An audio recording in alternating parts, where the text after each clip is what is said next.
across the UK, on DAB+, on your smart speaker, on your smart TV, and on your side.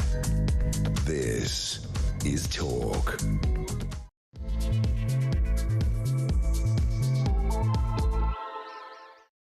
Very good afternoon to you. Just gone 4 o'clock. Thank you to Ian Collins. Back tomorrow afternoon from 1 o'clock. Drive time, though, on Talk. Home of Common Sense and free speech. And we will try and make sense of, well, it's just a crazy time. There's so much going on in the world. So many opinions to be had. You'll have heard breaking news. Zelenskyy has tweeted in the last few minutes expressing regret over his angry exchange with Donald Trump in the Oval Office. Our meeting in Washington at the White House on Friday did not go the way it was supposed to, the president of Ukraine says. It is regrettable that it happened this way. It is time to make things right. They say Ukraine is ready to sign that mineral deal and is implying it will do that when America is good and ready. So if we look at the whole thing, because what happens, and I've been listening to this station, I've been listening to other stations, I understand, but people to me seem to be concentrating solely on the character that is Donald Trump. I was speaking to somebody earlier today, a good friend of everybody who works here, and he said to me, he's a bit like Tyson, isn't he, in boxing? He's a bit like the school ground bully, yes. But here's the fact that you might or might not like. If you're anti-Trump, you're not going to like what I'm going to say. He's here for 4 years. He won the popular vote. He's the leader of the free world. I don't care what Robert De Niro thinks. I don't care what anybody thinks. I don't happen to like him or have to like him. The fact is, we're talking about a means to an end.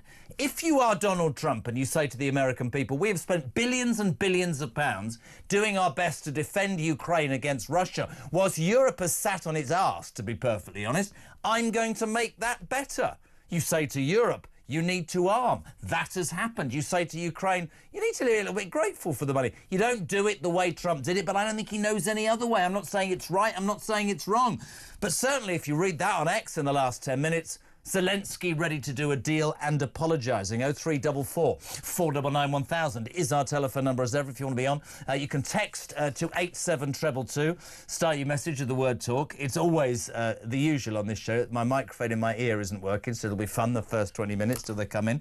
Other thing from America today is J.D. Vance, who, if you remember last Friday, and I could be wrong, but I sort of thought that it started the tension between him and Zelenskyy. They started the finger pointing, and then Trump, sort of, who was listening, got involved. Today, J.D. Vance made a comment. Actually, let's have a listen to what he said. Have we got it lined up? Yeah? This is what he said about, in effect, UK troops. Have a listen. You want to actually ensure that Vladimir Putin does not invade Ukraine again, the very best security guarantee is to give Americans economic upside in the future of Ukraine. That is a way better security guarantee than 20,000 troops from some random country that hasn't fought a war in 30 or 40 years. I would like to... Listen, we will all be up in arms about that, excuse the pun. A random country? Yeah, well, I don't consider the United Kingdom a random country. We have fought world wars, and I think it is utterly disrespectful to British troops who have fought abroad. Interestingly, he's back on X in the last hour or so, denigrating Britain's war record after he made those comments. The Vice President said it was absurdly dishonest to suggest he was talking about France and the UK when stating that America's minerals peace deal was a way better than a security guarantee from some, as you heard him say, random country that hasn't fought a war in 30 or 40 years. His initial comments caused a massive backlash, including from the former chief of the British Army, who accused Mr Vance of becoming power crazy. Has he become Donald Trump's lapdog? Is he the latest off a Republican line that's going to spout the Trump theory? But J.D. Vance, slagging off Britain, was he? Does he have a point? What do you make of that? 0344 499 1000. Text to 87222. Straight away rich. So the bullies win. This is madness, and there is some magic deal on the table that we don't know about. China is going to go for Taiwan now, says Betty. The truth is, everybody assumes that Donald Trump has some great plan. He might well have some great plan. I've got absolutely no idea. That's the point. We don't know, do we? I don't like Great Britain being insulted. I do think it's important that suddenly this country in Europe has armed. Trump and Vance are showing us how politically incompetent and weak our UK and EU political leaders are in a crisis, says Mick in Wallington. And you know what, Mick? Here's the thing I read this morning. Donald Trump's approval rating continues to rise in the United States of America because he got elected to say, I'm going to make you safer, stronger, more respected and richer. I go back to something that I've said on many occasions. Would it not be lovely to have a leader there in this country who was like that? I've got no idea. Loads to talk about. We always love... Oh, look, there you go, Tony. Jez, Zelenskyy has caved already. President Trump wins again. Now, there will be people going, oh, my God, this is outrageous. Sometimes, though, in life, I guess if you want a deal, it's not always the nicest way to go about it. That's not me sticking up for him. I'll repeat at the beginning of today's show what I said throughout yesterday, which was, I don't happen to have to like everything about the Orange Man baby. But I'll tell you one thing I do know. He gets more done in 5 weeks than I would think most governments do in 20 years. And I put it to an ex-defence minister, Sir Gerald Howarth, yesterday on this programme and said, you know, you're all slagging off Donald Trump. Why did you cut that? You know, why did you cut defence? Oh, well, no, you cut it. Suddenly in 5 weeks, we're spending more. That has to be a consequence of a different approach. 0344 499 1000. Text to 87222, 8 minutes past 4, Tuesday afternoon. Delighted to be joined. I love this lady. Assistant comment editor of The Telegraph, Poppy Coburn. Good afternoon. How are you? Very good. It's a good day of news today. Well, yes, so I've got a terribly, terribly wonky earpiece. So you sound to me like you're in the middle of, well, actually, probably somewhere abroad. But thank you. Let's bear with it. Where do we start? Shall we start with... Let's start with Zelenskyy in the last 10 minutes, posting on X that he regrets what happened in the Oval Office and it's time to make things right. So you've got two schools of thought, Poppy. On the one hand, the people who say that Trump's a bully, JD Vance is completely out of order and that's no way to treat a war hero, and others texting already saying, well, it's done, isn't it? Because he's caved. Donald Trump's got what he wanted. Yeah. Where are you on this? Well, the thing is, if you're a strong leader of the strongest country on earth, and you are essentially single-handedly providing all of the military aid to this country, Zelenskyy cannot take a principled stand. You know, I didn't even know what a principled stand would look like in this scenario. And I think this is what it all comes down to. What you were saying earlier, you don't have to like Donald Trump, but at the end of the day, he's a politician who is strong and knows it. The problem with living in Europe is that we are weak and we don't seem to know it. So our politicians will say things like, we will back you to the hilt, Zelenskyy, we will fund this war, we will not let you cave to Donald Trump trying to pressure you into this deal. But what are we backing that up with? We don't have the money, we don't have the manpower, and we don't have the weapons. So Trump, you know, you may not agree with everything he does, he is enacting the will of the American people versus our politicians who can say nice things, but at the end of the day, we've betrayed the Ukrainians just as much as the Americans have. Explain that. We're not Explain actually that. going to be able to... Explain that. Well, okay, so if Ukraine continues this war with the borders that it's currently got, because the war is now essentially in a state of stalemate, more people will die and these borders will not be moved because we do not have the weaponry or the manpower to do anything serious that would actually push Russia back into their country. So what we are saying to the Ukrainians is continue this stalemate war that we know you cannot win because we did not give you the weapons required to win the war years ago. We told you several years ago when you tried to settle for peace to fight on, we said we have a European security guarantee, which Washington at the time supported under Biden. We told them to continue fighting. What has happened? They have lost more territory and they have lost the lives of hundreds of thousands of their people. I don't think there's... I couldn't put it better myself. And the problem is, but you and I aren't scared of sticking our heads above the parapet. The problem is, in any media, we've got a line now. In any media sort of approach to all of this, people get very, very high and mighty. Donald Trump's a bully. I saw something that, Robert De Niro put. That's fine. That's your. I don't think Donald Trump gives a toss about Robert De Niro or even what any. He doesn't. He doesn't.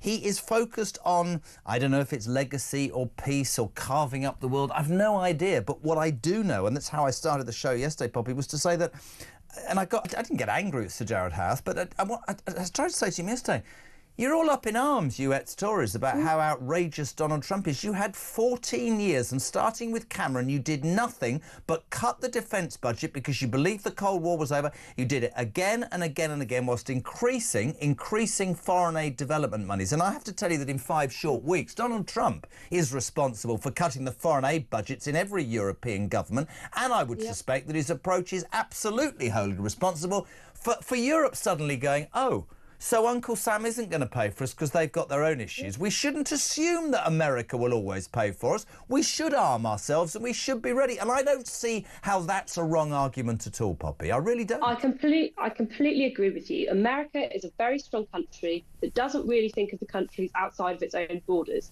Now, we don't like to think that. We like to delude ourselves that there's such a thing as a special relationship. That is a joke in Washington. They do not believe this. They essentially think if they're not being nice, they think we're useful idiots. And if they're being nice, they think we're a weaker partner. Now, we need to wake up to the reality that Europe has deindustrialized under this European umbrella of security.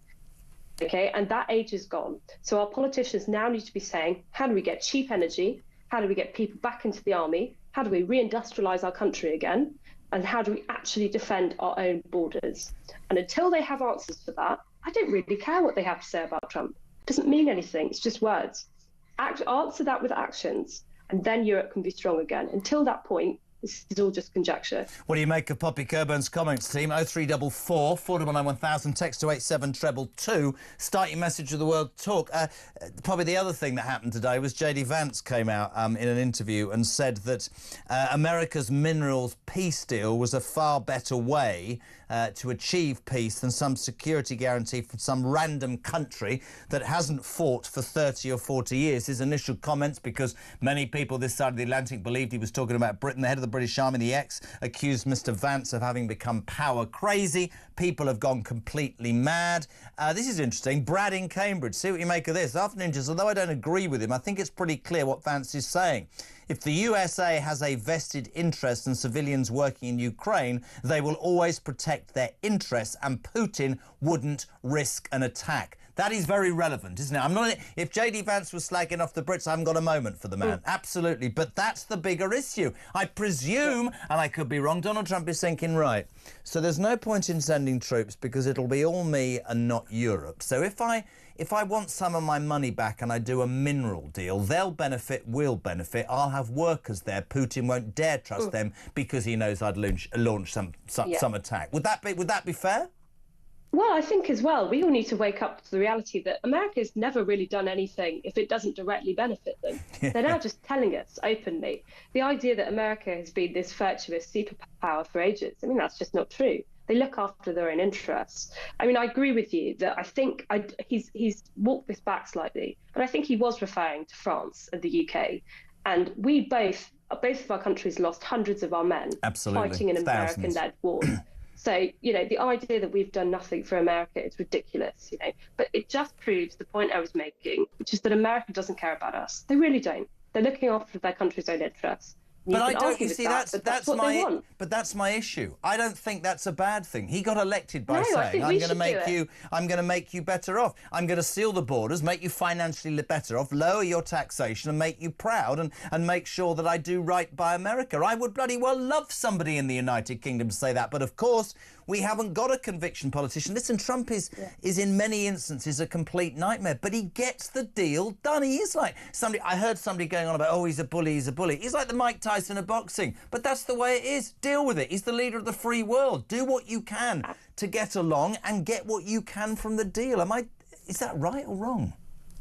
We keep saying things like this is a wake-up call, this is a wake-up call, but we've been having these warning signs from America for decades. Obama was telling Europe, you need to rearm. You need to rearm. We heard it under Biden. You must rearm. Trump, because he's Trump. He's blunt. He just does things. He goes, you need to rearm. We're taking all the stuff out. Good luck.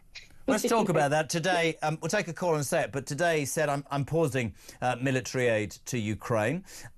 Many people will say, Charlene Cardiff says, tell this to Poppy, if this was Trump and JD Vance's intentions on Friday and they pulled this off, they played an absolute bleeding blinder, because 72 hours later, Zelenskyy is saying we need to put this behind us, having stopped munitions and all of that. So, means to an end. Has he got it right? Doesn't have to be palatable, does it?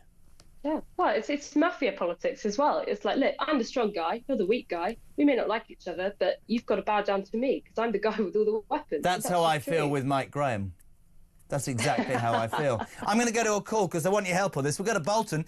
Mark, you're on Talk Drive. Poppy Cockburn from The Telegraph was with me. What do you want? Hey, Jez. I was just basically ringing about JD Vance. Yep. I actually like the guy. he's a very slick politician, but I'm fuming at his comments. You think that clip, those comments where he says that the America's mineral peace deal was way better than a security guarantee from some random country that hasn't fought a war in 30 or 40 years, you think he absolutely did mean the UK and France, right? I do think he does, and no matter what, nothing will change my mind. But I don't know why. When I actually watched it, the first thing that jumped into my head was he's talking about us. Now, for him to say that basically we haven't been involved in a war, I mean, we're not in Afghanistan, we're not in Iraq. Absolutely. Can I ask you the bigger point? And I'm not being disrespectful, because I am more keen on Britain's armed forces. I hate the way we treat our veterans. I hate the fact that we have been cutbacks for 15, 20 years. I think it's an utter disgrace. It strikes me that it's sort of shock tactics from Vance and Trump. But it would be fair to say, Mark in Bolton, like them or loathe them both, already on a Tuesday afternoon, Zelensky's saying, listen, sorry about last week, it was very unnecessary, I want to do a deal. You can say that their shock tactics are working, pal.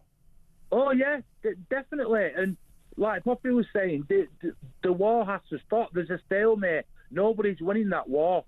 And there's just thousands and thousands of people dying for nothing. So if that was their intentions on Friday, and it's very clever if it was intentional. Interesting. Poppy, I want to just put something to you. Thank you, Mark in Bolton. This is from Gary Mitchell. This is interesting. You'll get this. To me, it's pretty clear, says Gary Mitchell, that what's going on here is slightly weird. The European leaders are publicly putting their arm around Zelenskyy and telling that they stand with him come what may. But privately, I reckon they're all terrified at the prospect of making good on that promise, so have told him now to go back to Trump and do a deal. Oh, 100%. You know that Peter Madison comment where he basically says, well, you know, we've got to get this mineral deal with Zelenskyy. Do you think Peter Madison, of all people, has gone rogue and has said that he's stabbing Keir Starmer in the back? Keir Starmer told him to say this. We want him to sign that mineral deal. So this is all just a lot of talk from European leaders pretending we're higher and mightier than America. We want him to sign that deal too, because we know we can't offer him anything else. You know, what are we going to do in the situation? I think what probably Keir Starmer wants Zelenskyy to do, not wants, but knows he has to do, is kiss the ring. That's the only way. Look, what a horrible situation we've got ourselves in. But that is the situation. Couldn't agree more. 4:20. Right, before I get Harry Colin, I want to put the other thing to you. Wait, because this is great. Poppy. Yesterday I did this story. It hasn't gone away. Britain is paying £180,000 an hour. That's 250 million for 2 months. It's £1.5 billion a year to switch off wind farms because there's nowhere for the excess power to go. We all know that net zero, right, is going to basically screw our productivity, make prices rise and screw us financially. Could I just have somebody else's opinion on what is wrong with these people? Excess wind and people are freezing in their homes, pensioners. I mean, it's bloody ludicrous, isn't it? I was just about to say, since when has electricity been too cheap to meter in the UK? I mean, have I woken up in a different reality where we've got too much electricity? And also, let's tell all those farmers and local residents that those wind farms that they're probably furious to be put on their land, we don't actually need them anymore. Sorry, lads, you can have your fields back. You know, but I think it's totemic, right? There's a reason for this. They don't work in battery storage. That's why we use fossil fuels, because you can turn it on and off as you need the demand. With renewable energy, it's actually not so renewable in the short term because you can't change the amount that is needed for the national grid. But of course, don't tell Ed Bill about that, because that's our entire energy strategy. Mick says, Poppy is a star and restores my faith that the younger generation may get rid of woke and net zero. It's interesting, isn't it? Because net zero becomes this sort of altar on which people throw themselves because they believe they're doing the right thing. Again, Trump. Drill, baby, drill. I don't understand. I'm 60 in a minute, right? I don't understand. If you've got all this money underground, right, you would use that money to make your country more profitable rather than try and not use it to encourage something that doesn't work, that makes prices rise, and then because you haven't made enough, you have to import it from another country. It's barking mad. Exactly. Countries like China that are actually making loads of money and don't give they don't care about this net zero stuff. It only seems to be Europe and the UK that cares anymore. Listen, if I was a younger man, I'd want to do a full-time radio programme with you, Poppy Coburn. It's an absolute privilege and a pleasure. Thank you very much indeed. Assistant comment editor of the Daily Telegraph, 422. We're live across the United Kingdom. So, Donald Trump pauses all aid, military aid to Ukraine. 6 hours later, Zelenskyy says, Friday was regrettable. I want to make a deal with minerals. J.D. Vance says a mineral deal's better than relying on countries who haven't fought a war. He's upset all the English. It's all going on. Wind farms. And my favourite story of the day, ladies and gentlemen. Don't look at me like that, Ryan. You can wait for the next star of Drive. An Iraqi man is the latest drug dealer to escape deportation from the UK after a judge ruled that he was too westernised to be returned to his home country. An Iraqi man is the latest drug dealer to escape deportation because he's too westernised. That's it. I'm leaving. Drive time on Talk.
Yeah, and he's just totally playing to his domestic audience. Yeah.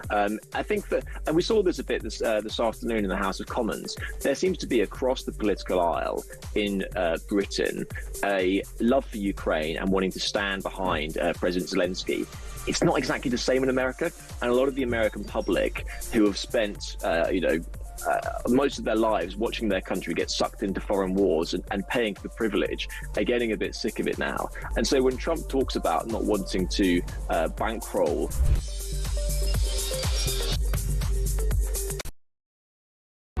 across the UK, on DAB+, on your smart speaker, on your smart TV, and on your side, this is Talk. Welcome back, 4:25, Tuesday afternoon. This is Talk, the home of free speech and common sense. So much going on in the world. Where have you been for the last, 4 days? The spat in the White Office, or the Oval Office of the White House. Zelenskyy sent home, no deal. Trump's this, he's that. Robert De Niro thinks he's the worst person since sliced bread. Today, he stops all munitions to Ukraine. It's over. I'm not doing this anymore. I'm putting the American people first. We spent too much money. They're disrespecting us. They're not grateful, blah, blah, blah. Lo and behold, about half an hour ago, President Zelenskyy on X says, our meeting in Washington at the White House on Friday did not go the way it was supposed to. It is regrettable. It is time to make things right. Pro-Trump people are saying, well, he's caved, Zelenskyy, and you've got exactly what you want. People who think that Trump is the lowest of the low are saying, this is disgraceful, this is outrageous. I believe there's a plan. Here's a man who absolutely has his finger on the pulse. I wish I could show you what's going on right now. Harry Cole is being mic'd up by Jodie. She's still running around, so we can't... Just put the... I don't give a damn. Point the camera at him, because I want to see. Bless his heart. Look, he's just sat there. Can you put the camera on him, please? Does anybody know how to make a camera? Look at him. Just hold your thing up. I love live radio and television. Poor Harry. Jodie's doing a good job. So many people have so many opinions, and then just to add to what we were just saying, J.D. Vance today making some comments that have really rankled with many Brits. He said that when he wasn't talking about France and the UK when stating that America's minerals peace deal was way better than a security guarantee from some random country that hadn't fought a war in 30 to 40 years.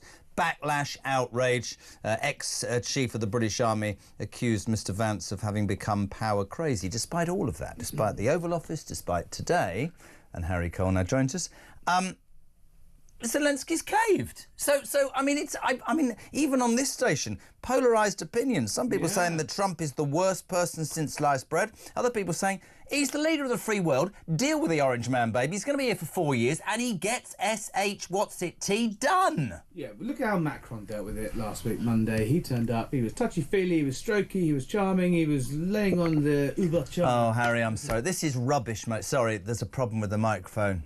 It's not your fault. We'll get it sorted. Just you chill, Harry. We apologise. We're going to go to a call because I want to get this man. And doesn't it look professional and good? Nobody's fault. Hello to Lewis Holdstock. Vance's comment was in reference to Eastern European countries. Tony Lowe. I don't know why people are so quick to be offended about what J.D. Vance said. How can he be talking about the UK when he knows darn well that our troops fought in Iraq and Afghanistan? Peter, how did the USA do on their own in Vietnam and Korea? Only came into World War II at the end. Is it working? I think so. Yes! Right on cue. Jeremy Kyle. Can I compliment Jodie, who spent the last 5 minutes on her knees between your legs, but managed to get it done? Can I also say thank you very much, Steve, and sorry for treating you so badly. Don't be ridiculous. Because you're a superstar. Do they know that? Can we make the announcement? I am over the moon about this, right? As I head towards the, how would you describe it? The twilight of my career. I only do 3 days a week. On Thursday this week, and I'm absolutely over the moon to tell you, Harry Cole is taking on Drive Time, and it's the first time ever. And Jeremy, I've just realised we're actually wearing the same shirt. I haven't got the green. I know. What you're going to morph. You're going to. Are you wearing it? You're not wearing a tie to do it, are you? Well, I don't know. What's the No. Be casual but available. Well, that's, got you. Made you the man you are today. Oh. So he's going to do it on Thursday. Thursday's 4 till 7. And then we can spend next week at Cheltenham getting very drunk and discussing it. But on a serious note, peeps, let me tell you, a great man, totally in tune with the way we think, writes brilliant stuff with The Sun, and we're delighted to say you're going to talk on Thursday, which is great. It's going to be good fun. We have a lot to talk about. Can I come on as a guest? Can I come on as a caller? You're going to ring. Can you send me one of your WhatsApp numbers? Hello, it's Jeremy here from Bournemouth. I think you're much better than that other bloke. Cuts. Look at you already. Can I put to you, as I tried to before the microphone went wrong, where are you on all of this? Because it's really polarising. So even Zelensky's best friends, of which the British government is one of them, lots of European governments, and he's got a lot of defenders in Washington who like the guy. They think he is a hero. He is, he didn't flee. He could have been. He could be in the south of France by now. Of course he could. He could have got out of there quick as a flash. Instead, he said, "I don't need a ride. I don't need ammo." He has put in a stalwart performance since February 2022. Even his best friends say that he overcooked it on Friday. All he needed to do was do what Macron did. Do what Starmer did. Turn up. Play the game. It's Trump. He needs his ego stroked. We know that.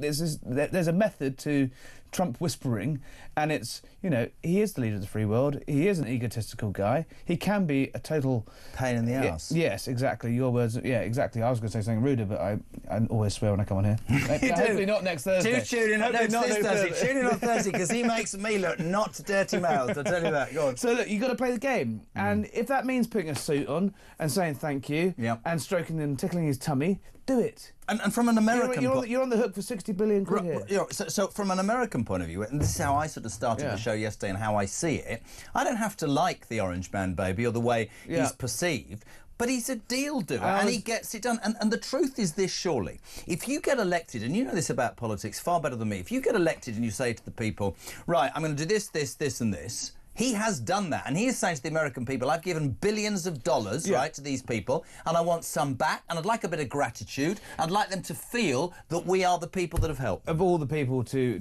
make that point, it is Donald Trump. And he was, don't forget, elected on a mandate where he won the popular vote. He won a landslide in the election on a mandate of saying, I will end this within a week. Obviously, that's now gone. That sort of timescale was bravado, but he is going to try and end it quick. Now, the problem for Zelenskyy is, yes, he wants peace, but peace at what cost? What was the point of the last 3 years and all those poor boys' lives lost on the Eastern Front if it was just going to be a standstill deal? So look, I understand Zelensky's point of yes, we need peace, but we can't just give Putin everything he wants. However, I think the biggest problem, and I think what we're really seeing now, and I spent the weekend in DC, I think the belligerence and the sort of the snarkiness of Zelensky went down really badly when there are a lot of people that are trying to help him. But what I think the major concern is it's clear the Russians are not yet playing ball. There's no reason yet anyone has seen that the Russians are even going to come to these talks. There's no reason that they're going to agree to a temporary ceasebire. So what do you say to the people who say that Trump is no more than Putin's poodle, and this is all about? Well, I think what he's trying to do is he's trying to bring the Russians to the table. And now, in order to bring the Russians to the table, he's got to be seen as a sort of a fair interlocutor between the two camps. Now, that's very uncomfortable for the West to see when we've been fully, balls in pro-Ukraine. Zelensky, is our boy. When actually, then why would the Russians come to the table? But I have something to say to you. For a one-sided debate. I agree with that, but I have something else to say to you. It's all well and good, isn't it, for Captain Calamity to now be talking about a coalition of willing partners. Suddenly, Macron and Starmer, they're all at it. Boris Johnson was fighting almost single-handedly 3 years ago. He was the person who stood up and said we need to arm Ukraine. There was not that enthusiasm. To me, that's my point about the whole week, and we can talk about it from now to the cows come home. He has managed in just over a month to get Britain to rearm. I had Sir Gerald Howarth on yesterday. He said, this man is preposterous, he's an outrage. And I said, but he has been responsible for arming Europe in 5 weeks, What I love about it is, it's the sort of Europeans are going to go, well, you know what? We're going to do it by ourselves. Screw Trump. We don't like Trump, so we're going to do a whip around and we're going to defend Ukraine. It's like, yes, that's the point. That's what he wants you to do. He gets into their hearing loops. You think he's not in DC going, JD, we got it. They're paying for their own tanks. And if it takes, it's the age-old adage of eggs and omelettes, isn't it? It's never pleasant. It's never uncomfortable. You've got to break some eggs to make an omelette. And I do think in the last 96 hours, the speed at which Europe has moved is phenomenal. And there's talk now of a European Union doing a £20 billion whip around. Even the Irish, who don't even, we pay for their air defences, they're saying they're going to put in 400 million euros towards Ukraine's defence. Finally, these are the guys that sat out the Second World War. So, I mean, come on. If they can finally actually get Europe out of its sort of slumber of thinking it can spend all of its money on healthcare and benefits rather than its own defences, then... Can we just... Do you know I love you? Can we just... No, this is genuinely true. Can we just have that right really slowly? If I was Donald Trump, I would be looking at Europe, and I don't care what anybody says to me, right?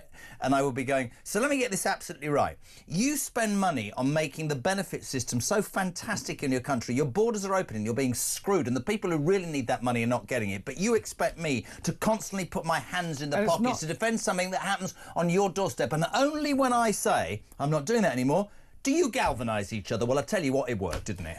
That's it. I mean, there is method. I think I'm very much of the camp of there's method to the madness. Yeah. As unpleasant as it is. I don't like it. And I don't think he should have bawled out Zelensky in public like he did. But the fact is, I think I was there in the Oval Office with Starmer. What was that like? No, with Starmer and Trump the day before, and he did about 26, 27 minutes of this, that sort of freewheeling Oval Office spray, they call it, where anyone can shout a question. We were all shouting questions, and Trump took questions from all of us. He loves being on TV. Now, I can see the faces of Peter Mandelson and Morgan McSweeney and Jonathan Powell, all of Starmer's people lined up there. They were starting to look really worried. But half an hour in, they're thinking, why are we still doing this live on TV?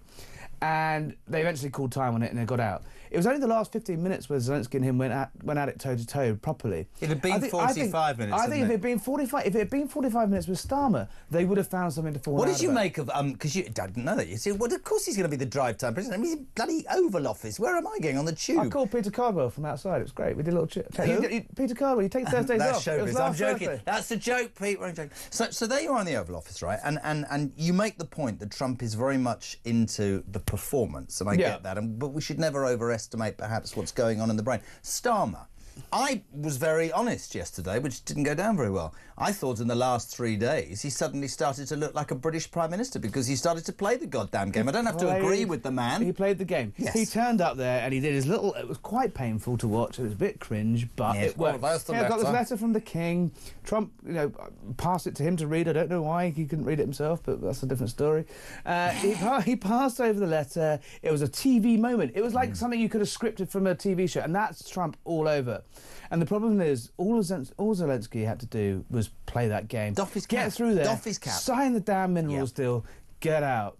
And he just couldn't do it. And it's a combination of, I think, Trump's arrogance and stubbornness and actually Zelensky's stubbornness together, with J.D. Vance pouring a little bit of What do you petrol. make of J.D. Vance? Of course, these comments today... Yeah, not great today, I think. He's very back. He's rowing back. He is rowing back. He's denied degrading Britain's war record after he made comments suggesting the UK and France had not fought a war in 40 years. The Vice President said on X that it was absurdly dishonest to suggest he was speaking about France and the UK when stating, this is what he said earlier, that Americans' minerals peace deal was way better than a security guarantee from some random bloody country that hadn't fought a war in 30 or 40 years. Former chief of the British Army, whose name escapes me, accused Mr Vance of becoming power crazy. He's come across as a bit of a Trump lapdog in the last. Well, look, that's his role. He is Trump's attack dog. That's what he does. He was the one that was sent to Munich to tell the Europeans to cough up and stop letting in a million undocumented illegals every year. Oh my God! Oh, right, I need to tell. This is God.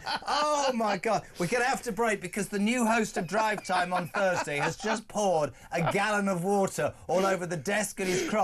Harry Cole, we love you. He's here on Thursday. What could go wrong? What could go wrong on Thursday? Back in a mini-mo.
Across the UK, on DAB+, on your smart speaker, on your smart TV, and on your side.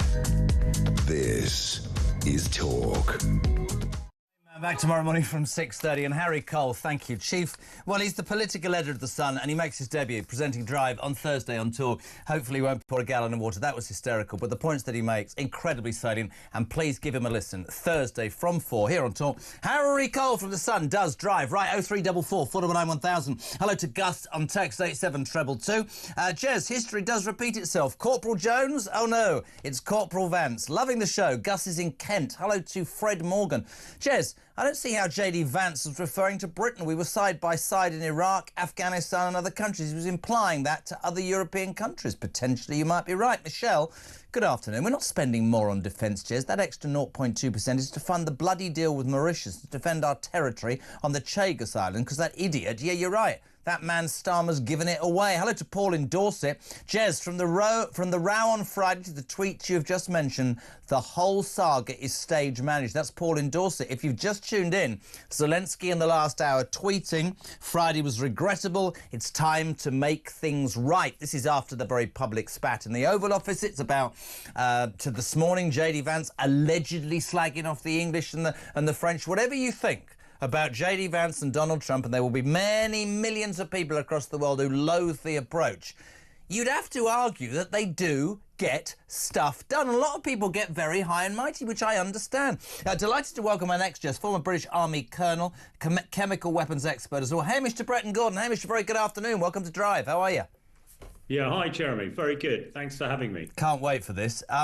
So I am not a military expert, but I said to Sir Gerald Howarth, the Defence Minister in Cameron's government, and before that, yesterday, something that I feel very strongly about. I understand all the politicians and all the political commentators slagging off the orange man, baby. I'm being completely straight with you. Imagine we're in the pub, right? Here's what I'm going to say to you is this. In 5 weeks, Europe in its entirety, and certainly in the United Kingdom, who have done nothing but decimate their military over the last 15 years, always believing that Uncle Sam will pick up the rope, the slack, they've been galvanised into action. I didn't like what I saw with Zelenskyy. I didn't like what J.D. Vance said today. But you have to say one thing, Hamish. It has made a difference. It looks to me like this country in Europe has woken up to the threat from Russia and the rest of the world. And I don't think it's wrong that America should be wiping our backside the whole time. Maybe you disagree. No, I don't, Jeremy. I think you're absolutely right. You know, if it has galvanised Europe to realise that we must defend ourselves, then yeah, I think it has had an effect. And why should the American taxpayer pay for our defence? But I think it is also, it's just, not just the defence of Europe. What people like I take umbrage to, and certainly, you know, J.D. Vance, I think he's a complete arse to say what he said. And I know that a lot of other old soldiers like me have been sort of, you know, puffing up about it. But it's so unaware. It's just giving advantage to Putin, who, let's not forget it, he is the enemy here. But I think we need to look really hard at ourselves. And I, for one, you know, I've been a big critic of Starmer, but he has stepped up to the plate here. And if he can galvanise the rest of Europe to provide a force that would actually be effective in a ceasefire, and as you said, it would appear that Zelenskyy has come back and said that he's ready to talk. Yeah, maybe it was Zelenskyy also being pretty smart on Friday to get us to this position. Yeah, but I mean, you could argue that the whole thing has been stage managed and it's all about ego. But just taking your I mean, interesting. Sir Keir Starmer, breaking news, has just welcomed Volodymyr Zelensky's steadfast commitment to securing peace in a call with the Ukrainian leader. Downing Street has said in the last 2 minutes. I would only say this, and it's not actually very fair to put this all on Sir Keir Starmer, and this is what I said to Sir Gerald Howarth. For 14 years, the Tories did nothing but decimate our armed forces whilst increasing expenditure on foreign aid, right? Whatever your politics, to me, that doesn't make sense. OK, the Cold War had finished, but to always believe that America is going to do our dirty work, I don't think was justifiable in the end. So if that is a focus, then great. And if Starmer can lead that, but can Europe afford it? Is Europe committed to this? Or is it, you know what, we might say one thing in public, but we're going to convince Zelenskyy to go back to Trump, because at the end of the day, Trump does call the shots, he has got the money, and we all need him at the end of the day, which is why Trump is behaving as he is behaving. Well, absolutely. I mean, the ultimate guarantor of peace is the most powerful man in the world, who happens to be Trump at the moment. But I think Europe has got to afford it. But of course, look at stocks and shares in defence industries across this country and Europe at the moment. They are rallying, and you know the growth that Starmer and Reeves talked about for so long. Bizarrely, it might come from this, the defence industry. But just one other thing, Jeremy, I think a lot of people are forgetting that actually Putin has a call in all this, and talking about peace and everything else. You know, Putin is sitting back. He's taking a breather. He really needed it, because the Russian army is on its accas. They've lost 1 million people. And their economy is tanking. But I've heard no sort of peace talks coming out of Putin. Medvedev, his little attack dog, only this afternoon has just been spewing his usual sort of vile rubbish across Twitter and all the other social media aspects. And actually, if I was Putin, I'd be thinking, well, you know, this is a chance for me to actually move forward rather than move back. Do you understand the argument that Harry Cole? Do you understand the argument that Harry Cole put forward, which I think is an incredibly salient one, which is to get Putin to the table and get a peace that, frankly, needs to happen for all sorts of reasons. Yes, for the Ukrainian people, certainly for Europe. certainly for the Russian people, if I'm being completely honest, not for the menace that is Vladimir Putin. For that to happen, sometimes you have to make unpopular decisions and say unpopular things. And the thing about Trump is he's like Teflon. He doesn't give a toss. He doesn't care. He doesn't play the diplomatic political game. Zelenskyy has caved, like it or not. Harry Cole says he was in Washington at the weekend. There still haven't been that many positive noises coming from Moscow. But if Trump gets them together, and whether or not Ukraine gets NATO membership or some ground is exceeded, but the minerals do. If I can only say this, Hamish, I've tried to be really honest doing this show from when I started it. I'm just a man with a view, right? I don't like a lot about Donald Trump. But I have to say one thing. If I'd given a country billions of dollars and the man in front of me didn't look that grateful, and I thought, you know what, I'll do a deal to get some minerals because that'll get me some money back and that'll put... I mean, maybe he's very clever. Maybe he's cleverer than all of us. Maybe he thinks that by putting Americans digging minerals, Putin will never invade because that would be invading and attacking American people. And then maybe Trump's more intelligent than all of us, or maybe he's not. But surely what we all want is peace, and however that peace is brought about, it's probably not going to be a nice way. Isn't peace the main objective, Hamish? Yeah, no, it absolutely is. And Jeremy, I agree. You took a lot of sense there. The one thing I'd say on this is, Trump tells us and appears to be a brilliant businessman. Now, I was a military leader and a little bit of a business leader, much better at the former, I might say, but they're quite different aspects. And to try and conflate the two, sometimes you create problems. Confusion and uncertainty in the military world is absolutely the last thing that you want. But I would accept in a business world, that is probably the way to get the best deal.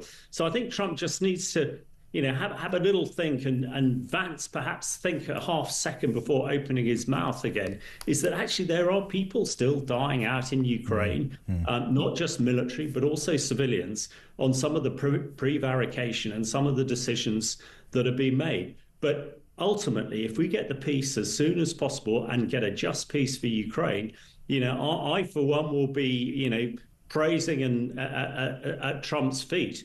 But at the moment, it's this confusion that is making military decision-making really challenging. Couldn't agree more. And yet, as we sit here on a Tuesday afternoon with Zelenskyy saying an hour ago under X that he's ready to work under Trump's strong leadership after the regrettable incidents of Friday, who'd have thought that?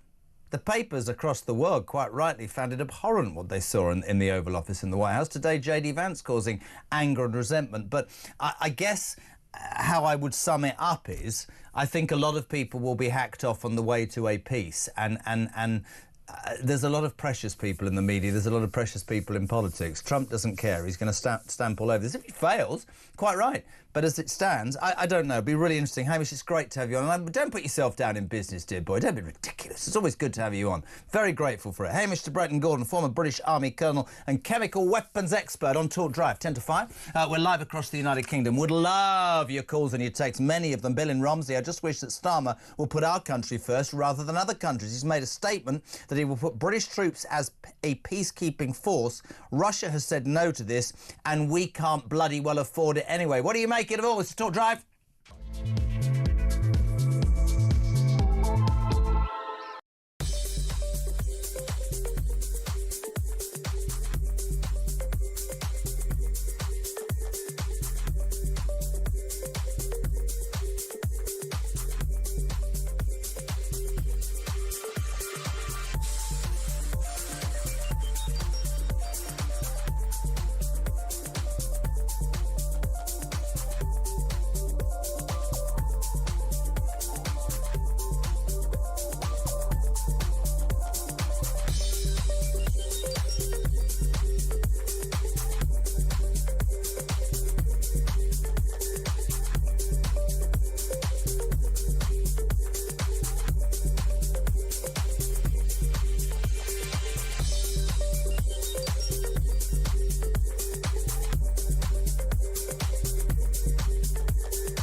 we would hope that the European leaders gather all together and say, here is exactly how we can support you. We just hope that they will come together and say, well, here is 700 billion that Europe is going to spend on its security and defense over the next 10 years, for example. And this is what we are going to produce. This is where we can support Ukraine. This is where you are on your own. And it would be much more clear for us than what's at stake with the United States.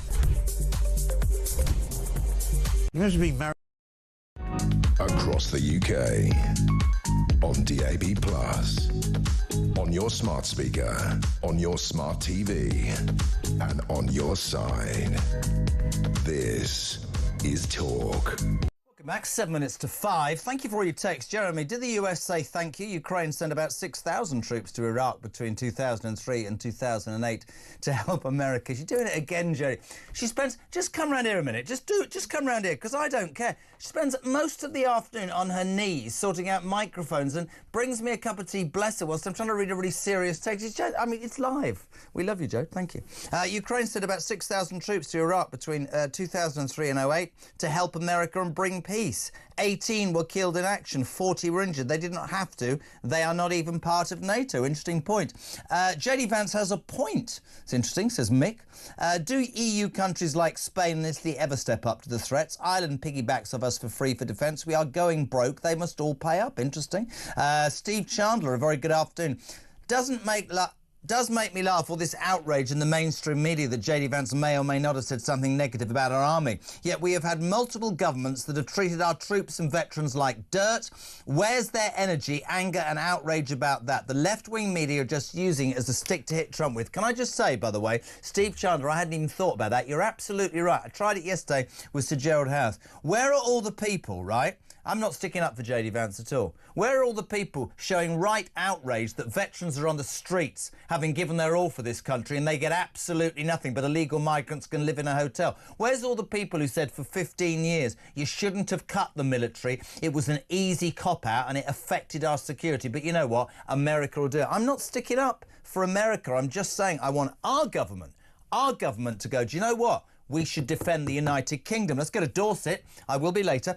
Peter, you're on Talk Drive. A very good evening. How are you? I'm very well. How are you? Not bad, sir. You've got a couple of minutes. What would you like to say? Yes. Well, first of all, I thought your presenter, Poppy Coburn, who came on earlier, was absolutely brilliant and said everything to the point of having a deal in Ukraine with the Americans there. That, in turn, would then allow, with the stick of Trump, as far as I'm concerned, can be wielded for the next 4 years over Europe and the UK, because we have behaved like prima donnas as regards defence in this part of the world, and we need to be held to ransom if we're going to have the Americans even sitting in Ukraine. And whilst that's going on for the next 3 or 4 years, we're building our arms to make a strong Europe. And at the same time, that then releases the calming, perhaps, of another beast. And that's the other side of the world, and that's China, because the Americans can then concentrate a bit more on dealing with that side of the world. We want the Western allies to come together strong and tough and uncompromising, so that the Russians and the Chinese know they have got to deal with us. And that's it. Couldn't agree anymore. Love having you on. Thank you. Peter in Dorset. Hello to Dan. He says, I'm a veteran having served in the army for over 17 years. This is really interesting. Pin back your logos. I agree with what he said, JD Vance, but not with the way that he said it. Most forces in Europe have no meaningful recent war fighting experience. Afghanistan was mostly US and UK forces with a small contingent from others. The military force offered by Europe has practiced war under NATO but has had limited recent experience. I'm telling you, from my experiences, Dan in Gloucester, I'd far rather US engagement than a European coalition of the willing. Let's head to Glasgow. We're heading north. Dale, you're on Talk Drive. A very good evening. How are you, sir? Well, I'm raging, Jeremy. Absolutely fuming. Not with me, I hope. No, certainly not. Otherwise, I wouldn't be phoning you. I'd be writing you a stiff letter.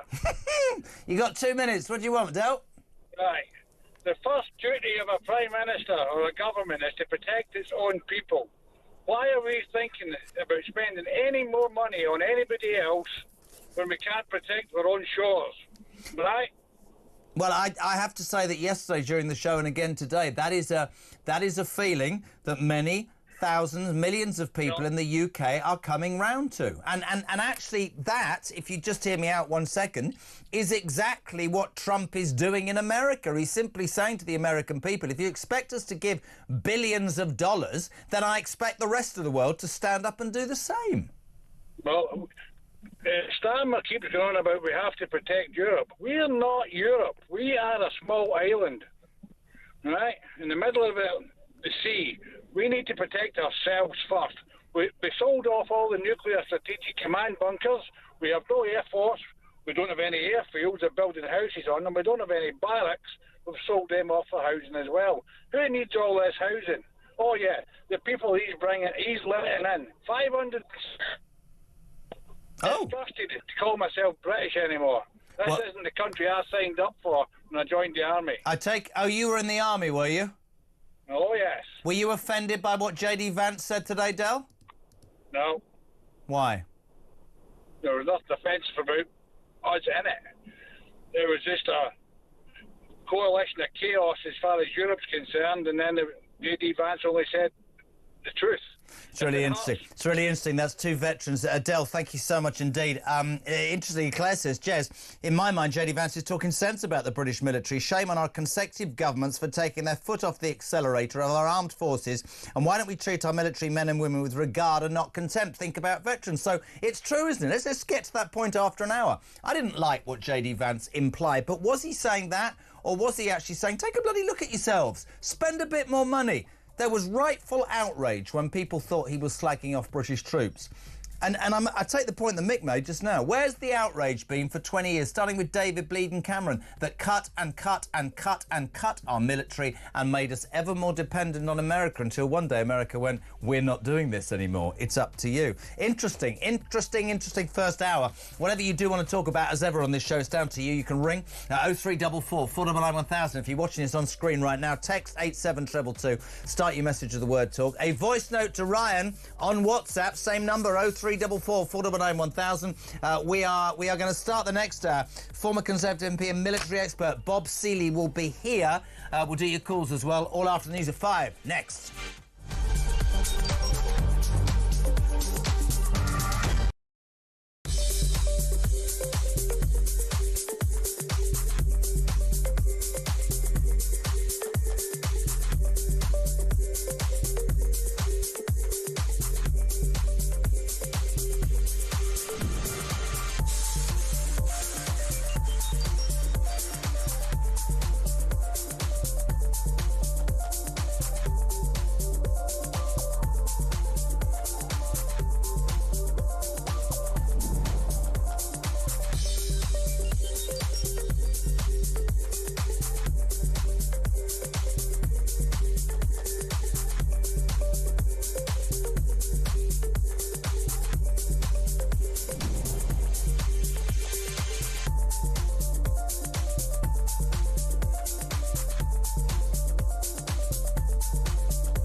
across the UK. On DAB+, on your smart speaker, on your smart TV, and on your side. This is Talk.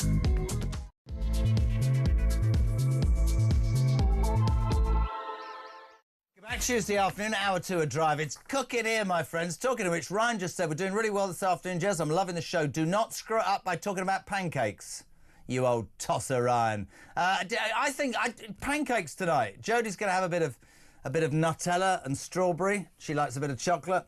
Ryan's having lemon juice with I don't even know. Do you like pancakes? I'll be home too late. I don't eat anything anyway. Amy's just smiling like she always does. But let's talk about the rail news. Forget about pancakes. Well, no, actually, if you want to talk about, you can talk about what you want. You might want to talk about Meghan Markle and her new programme. We'll talk about that in the next 2 hours. This is me making sandwiches, and the ginger one runs in every now and then going, oh, you're such a good wife. What a couple of idiots they are. But let's get back to the main news story, because we all saw those appalling pictures on Friday in the Oval Office. We were all outraged by what was seen as bullying of Zelenskyy. He was departing Washington. There was no press conference. Everything was a disaster. Trump was simply saying, I'm giving you all this money. You could be a little bit respectful. And frankly, I think Europe could stand up and pay for itself and stop expecting America.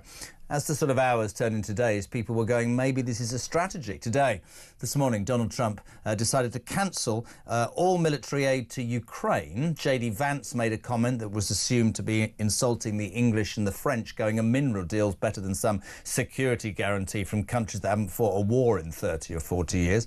What I find really interesting, by the way, is that, again, outrage at J.D. Vance, but I've spoken to several ex-servicemen and women already on this show this afternoon who said they know exactly what he meant, and he's right. And yet in all of that, whatever your view on it, it would have to be true to say that Donald Trump and J.D. Vance galvanised the Europeans and the Brits to do something about the appalling defence cuts that they have all instigated over the last 20 years, to do something about the fact that they've always relied on America and thought Uncle Sam will help them out. So there's many people saying this is a good thing. He's a closer.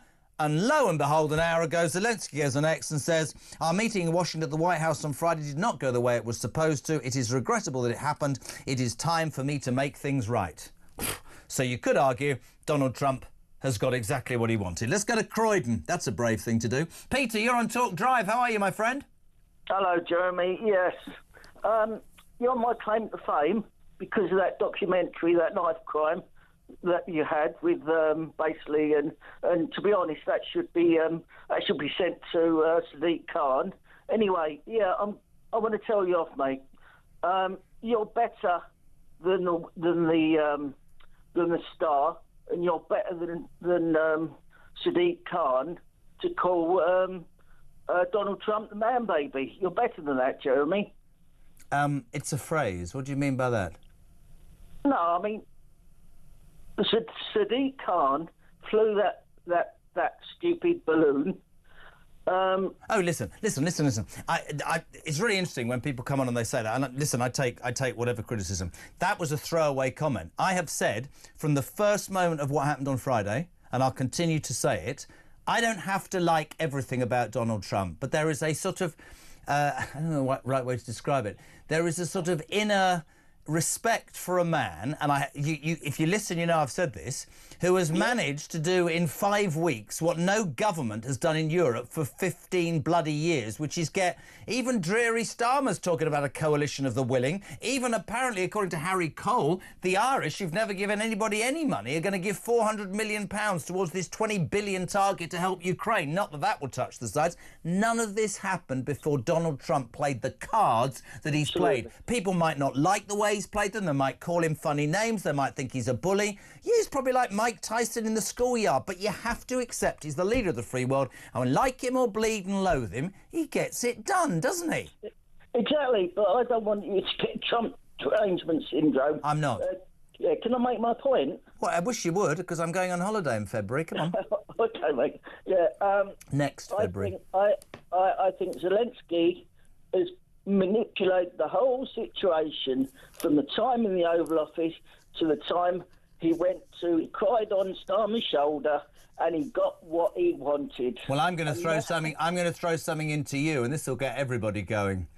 I think that the Europeans aren't any stronger than we thought they were on Friday. I think publicly they'll put their arm round Zelenskyy, and privately they will quite rightly be saying, go and make a bleeding deal because we're all screwed without Trump. Thank you, Peter in Croydon. 0344 499 1000. Jez, says Keith, if Trump was in charge of the UK, do you really think we'd have invaders coming across the channel in small boats? No chance. Keith is in Edinburgh. Fiona's Aberdeenshire. Hey, we're big in Scotland. What's wrong with me?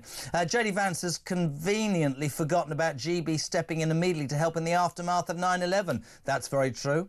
Peter Savage, is he? All Donald Trump is interested in is cementing his legacy as the man who saved the world by preventing World War III. Pete, I see that, but many people think the approach could cause that. A man who knows more about the military than I know about even all of my 6 children added together. Dr. Bob Seeley, former Tory MP and military expert. Bob, good afternoon. How are you, sir? I'm very well, thanks. Hello, Jeremy, and good afternoon to your listeners and viewers. I'm going to try and make this as short as possible, just because I talk too much. The unpalatable scenes of Friday, the outrage, Europe galvanised into a willing coalition, and suddenly even the Irish have found money. Trump this morning pausing military aid to Ukraine. JD Vance saying, I wasn't insulting England, you were with us in Afghanistan. Most veterans are on the phone to me saying, he wasn't talking about us.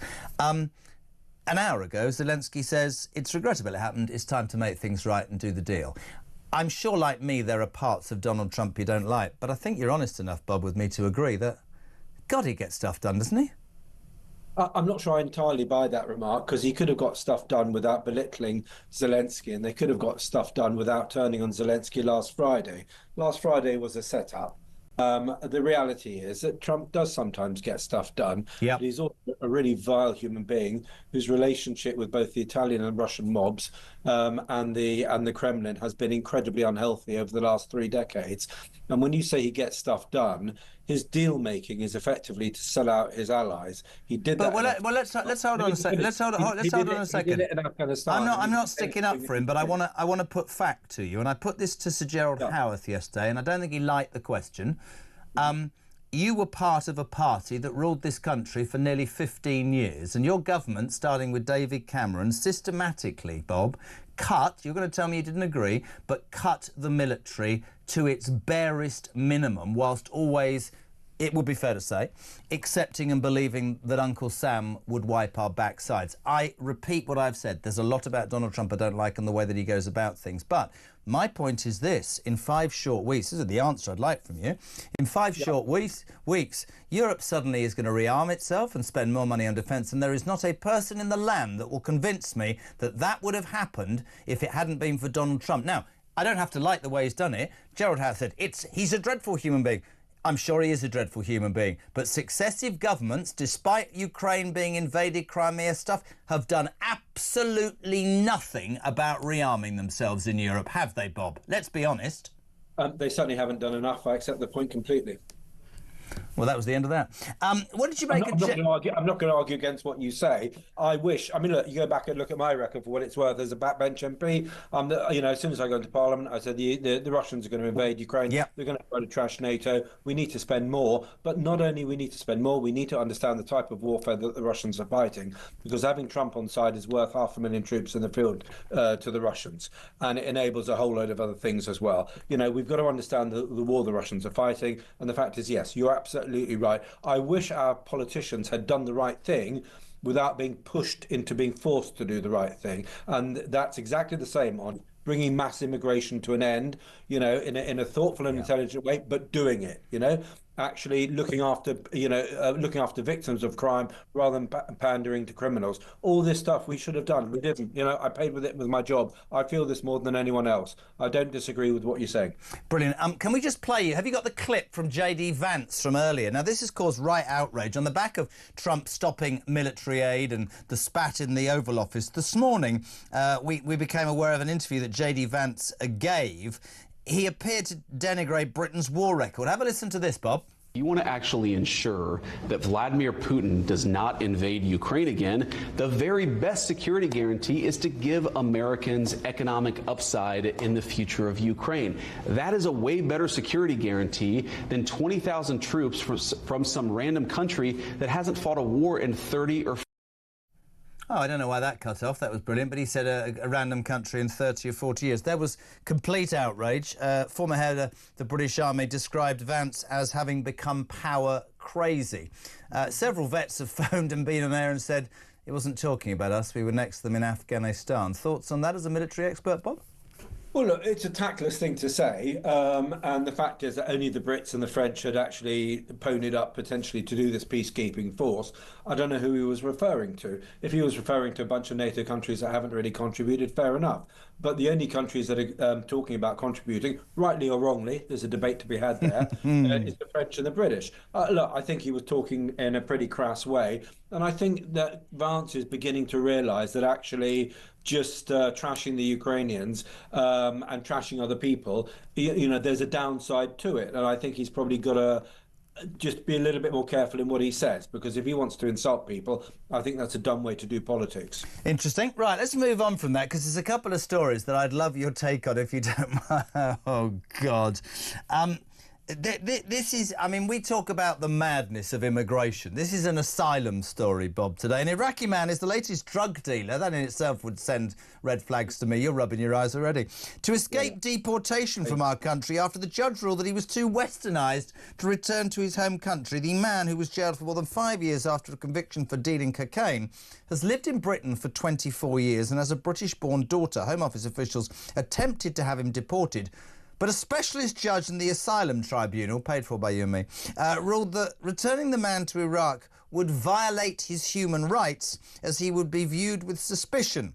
The judge said that the man, who cannot be named, would face persecution in Iraq because he would be seen as westernised. But it's okay to stay here under suspicion for being a bloody drug dealer.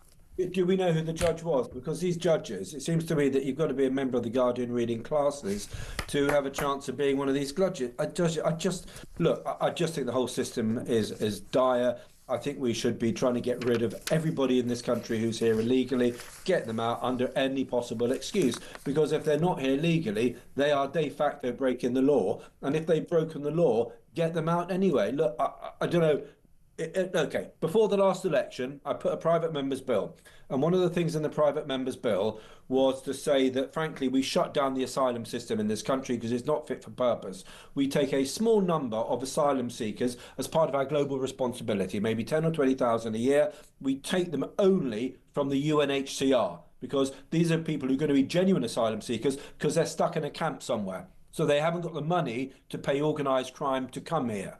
So we take 5,000, we take 25,000. We can discuss that. We have a responsibility. We've taken 600,000 since 2015. It's ridiculous that we're taking numbers, and when a lot of these people who claim to have asylum actually pretty dubious cases, and very often they game the system because they pay some lawyer to do it for them. I'd shut down the asylum system in this country. You can't claim asylum. Do you know that 20% of people who claim asylum in this country are on visas legally here, and when they come to their end of their visa, they claim asylum? It's absurd. I'd shut down the entire system, shut down the asylum thing here, because it doesn't work. What happened to your private members bill? Why didn't Sunak's dodgy government support it? That would have made perfect sense. Why is there an apathy? I'd love to ask you this, actually. Why, as a man who wanted to bring a bill, why is there an apathy amongst parties, all parties of government, it seems, to actually do something? And somebody, again, not your favourite person, Donald Trump, but somebody just said, can you imagine this happening if Donald Trump was the President of the United Kingdom? Absolutely not. The South would be locked. Yeah, maybe. Maybe. I mean, look, he knows how to touch people's buttons, but he also does things that aren't very good in the Western interest and, frankly, in America's But interest. I'm talking about our interest. Do we not need politicians to finally stand up and go, we've got an immigration problem in this country, millions and millions of people who are not racist and are not being deliberately whatever unhumanitarian, believe that a situation is out of control and needs dealing with? It is, Jeremy, and give Kemi her credit. She grips that, she understands it, she knows that. She's a proper conservative, and she's changing our position. Now, the question is, we have to win people's trust back. I hope we can do so. If we don't, we risk reforming the Conservatives, splitting the Conservative vote in this country. Are you going to stand again? Are you going to stand again? I mean, I'd love to, but let's see. I mean, I'm doing lots of other things, but potentially I'd love to. Yeah, it'd be great. I enjoyed the job, and I did my best to be a decent parliamentarian. We'll see what happens in the next few years, Jeremy. We've talked Trump, we've talked asylum. Let's go with something that probably alienates and angers British people even more. It's that lovely thing, net zero. Apparently, this was yesterday, Bob. Sorry. Yeah. Britain is now paying, this is unbelievable, man, 180 grand an hour. That's 125 million a month. That's £1.5 billion a year to switch off wind farms because there's nowhere for the excess power to go. So-called constraint payments, where turbines are switched off to help balance the grid, have cost £250 million since January the 1st. I at the risk of becoming, repeating myself every single day, we've got this idiot running this energy department, net zero department, who seems to have this ideological view that all of this is right. And just being a plain voter, right? And I'm being straight. I voted for reform because I was so hacked off by your party. I was brought up as a Conservative. Jeremy, what's your constituency? What? What's your constituency? Down in Bournemouth. That bloke, what was he called? I don't know. I'd only just moved, but I was in winter. Tobias or Connor? What? Tobias or Connor? Connor Burns or Tobias? Yeah. OK, look, I mean, Tobias is a mate. He's a bit more to the left than I am. But you do realise that in doing this, which was absolutely your right in voting reform, you effectively kicked out a Tory in order to get somebody who would be far more to the left and far more crazy on all these issues. Yeah, but I'm going to say something. This is great. I love debates. Let's do this forever. You can say that, and I have a dearth, and you're one of the best, of Tory MPs coming on this station on drive time saying, I was a backbencher and I disagreed with everything, right? The fact of the matter is, whether you all disagreed with it or not, the Tory party cut defence. The Tory party, starting before Johnson, did far too much on net zero. The Tory party moved away from traditional Tory values. And the minute certain Tories called reform far right, I can tell you, you were a politician, I'm just a broadcaster, I can tell you that comment cost you millions of votes because millions of people went, it's not far right, it's Tory values, that's what I was brought up on. A strong border, strong police, all that stuff. That's not far right, Bob Seeley. I mean, no, listen, I've never accused a reform of being far right, and to attack reform, I think, is a really stupid thing to do. Wind farms. Talk to me about wind farms. What the hell is it all about? It's ludicrous. Why don't we drill the value, the oil and gas that we've got, and spend money that is ours? Because energy bills are going through the roof. We can't create enough. We'll have to import it. Prices go up. It's ludicrous mathematics.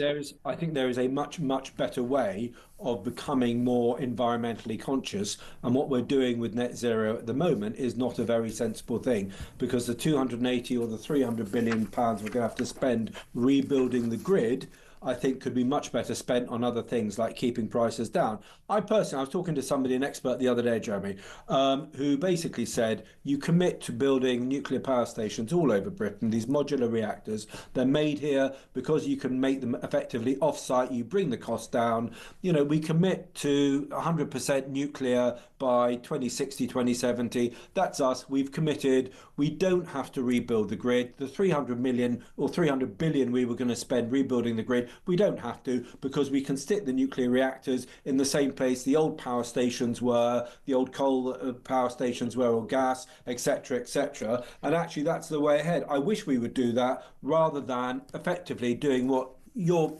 taking the mickey out of, rightly so, where you're having a parallel grid. You're creating a green grid, but you need a backup grid when it ain't sunny and there's no wind. And I think that's a bit daft, and I think there's a much better way of doing it. And I'm sorry that we didn't. Look, when Rishi came in, we had a golden opportunity to read the writing on the wall, and we didn't. And the problem is, because we were probably in a bit long in the tooth, all these things which you're talking about now are massively changing. People's attitude to immigration, they were fed up that we weren't delivering on it. You know, the defence stuff, and people like me were banging on about defence because we could see what's happening with Russia. The net zero, when actually Boris went way too far on net zero, and we should have changed tack. And I think we had a golden opportunity with Rishi, and sadly we didn't take it. And we're paying the price now, and we have to build or rebuild from a much lower base. And I hope, frankly, we're going to get it right. I hope you get back, because you're a good man. And I've only got one more question for you. This will prove that you're a man of the people. What are you having on your pancakes tonight, Bob Seeley? To be honest, I'm so embarrassed. I've forgotten there was a pancake. How can you be a member of Parliament when you don't even remember it's Pancake Day, man? For really goodness sorry. sake. I'm having mushroom soup in about half an hour. Good man. Lovely to have you on. Bob City, thank you very much indeed. 5:22. Coming next, Inna Sovson, who is a Ukrainian MP. They'll give their... She'll talk about what the Ukrainian people make of what's been happening over the last 96 hours. We're coming back on Drive on Talk next.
We would hope that the European leaders gather all together and say, here is exactly how we can support you. We just hope that they will come together and say, well, here is 700 billion that Europe is going to spend on its security and defense over the next 10 years, for example.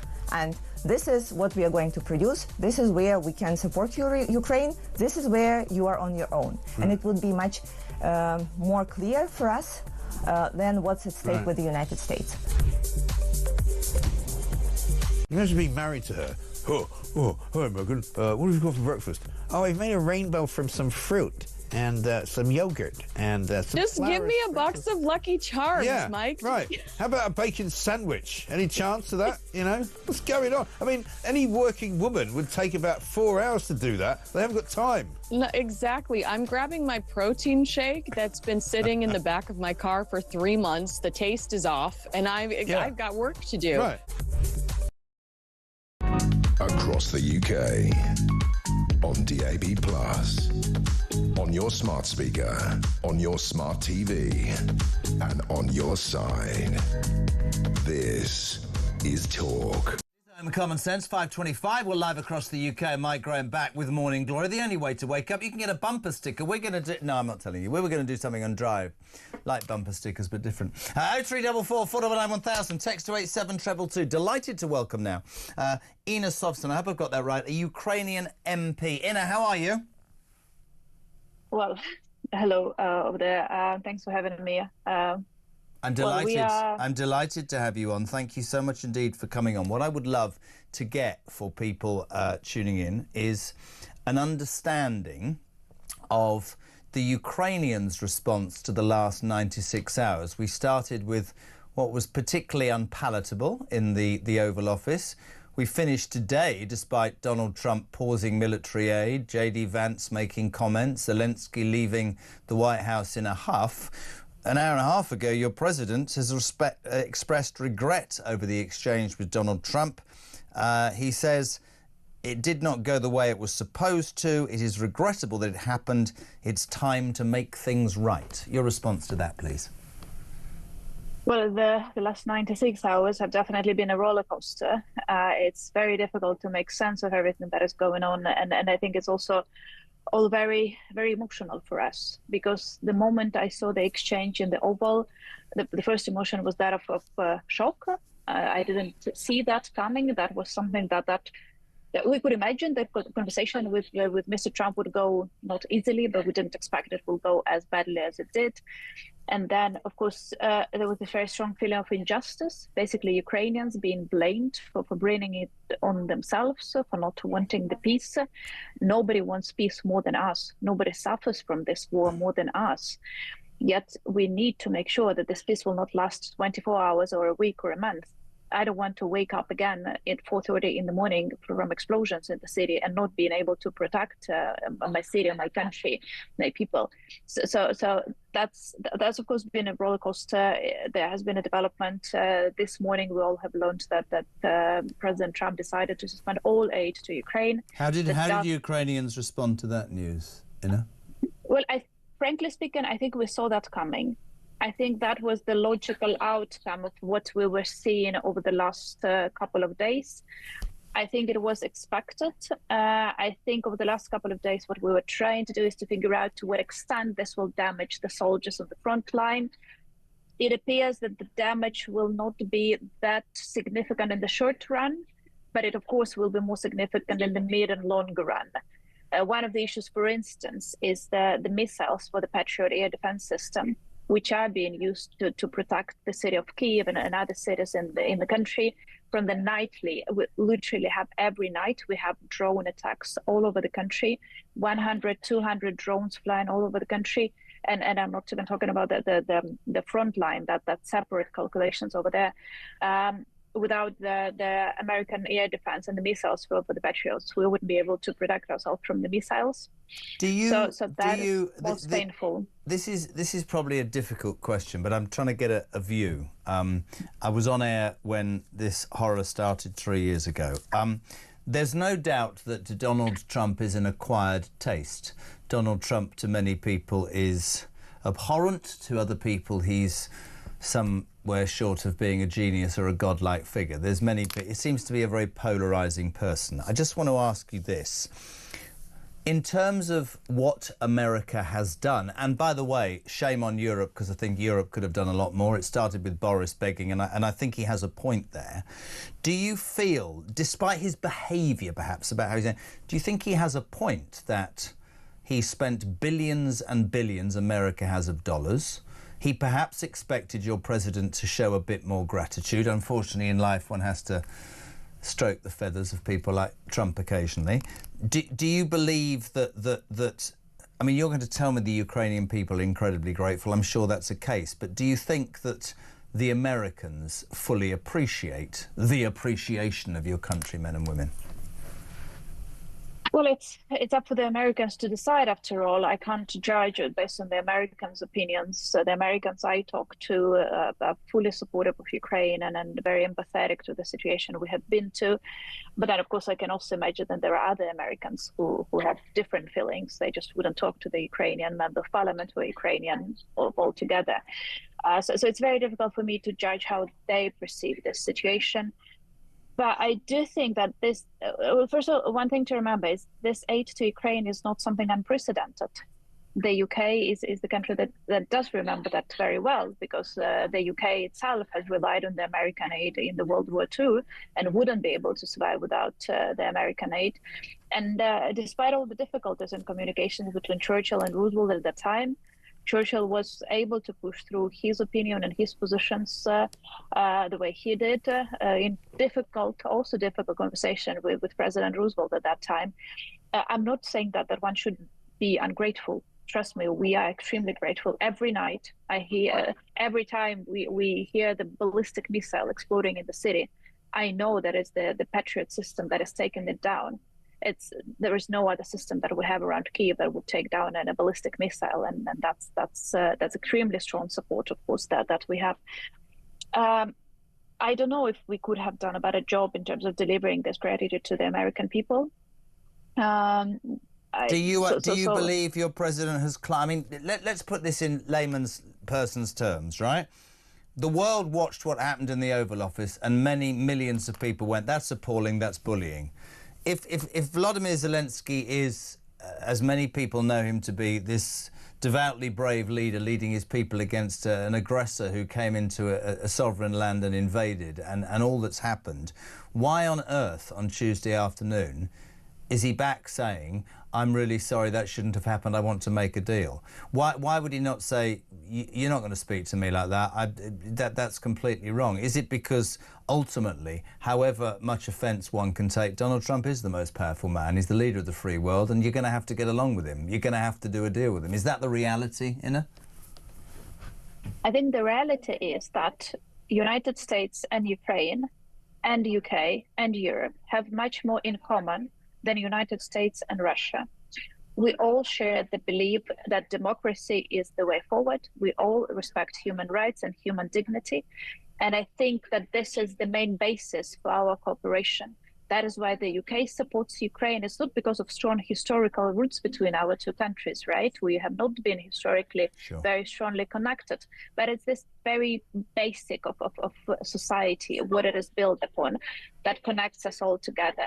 So I think this is the same with America. Then when emotions cool down, you have to get to the very basics. And the basic fact of the matter is that we still believe in the same values, regardless of the emotions of communications on Friday, which of course we all wish were not there. We all wish it didn't happen that way. Was there any criticism in your country for your president's approach last week? I would say that Ukrainians were more shocked and were more feeling that we have to stand together, because we all felt offended with what we have heard. We all felt that the sufferings that we have been through were not recognized in that conversation.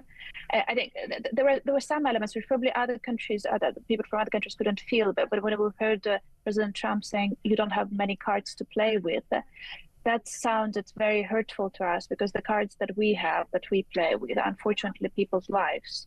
I'm going to say that if we were in England, I'd say that's a brilliant answer and you're an excellent MP, but I'm going to ask you the same thing. I get everything you've said. Are there any people inside Ukraine who believe that Zelensky's approach, described by several as belligerent, I'm not saying that, I'm just saying as quite angry, quite offhand, not as grateful as the Don would want, not that the Don might be right or not. Is there or has there been any criticism inside Ukraine about Volodymyr Zelensky's approach? I think, okay, let's put it this way. In the parliament, there is not a single person calling for his resignation, including President Poroshenko. They are not on the very good terms, both President Zelenskyy and former President Poroshenko. But even President Poroshenko says we all stand together and we stand with President Zelenskyy. Of course, now everybody's trying to figure out, so how do we move from that unfortunate situation that we ended up in? But there is no one who says that President Zelenskyy should resign. Even okay, though so if that was everybody, some commentators have said that his position's untenable. You presumably don't think he would resign. If further down the line, to create, I mean, it seems an unfair thing to say. I mean, he said yesterday, "I will go if that gives us NATO membership and ends this war." Those are the words of a brave man. A man who's putting his country first, surely. I think if that happens, if he resigns in exchange for NATO membership, I think that he will be the greatest president Ukraine had so far, at least, if that indeed happens. I'm not sure that is a viable option as of right now, but I do think it shows where he puts his priorities, and the priorities is to save the country. Again, and I'm saying that, and it's important for the audience to understand, I'm from opposition. I disagree with President Zelenskyy on multiple issues regarding internal policy. We have fierce debate with MPs from his party. But in terms of protecting the country, in terms of recognizing the threats that we're in, there is not really much debate. Really interesting and great, Inna. I know how difficult it is for you and your people, and we appreciate the time that you've spent, and hopefully you feel the same. Delighted to have you on. Thank you. Inna Sovson, a Ukrainian MP there, talking very honestly about Zelenskyy, the Ukrainian people, and how she said domestically, I'd disagree with so much about Zelenskyy, but we are all at this moment behind him. I said to her, some people are saying his position's untenable. She said no. But if he did resign to get this over the line and get membership of NATO for Ukraine, she says he would be the greatest Ukrainian president in their history. This is Talk Drive.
Across the UK, on DAB+, on your smart speaker, on your smart TV, and on your side.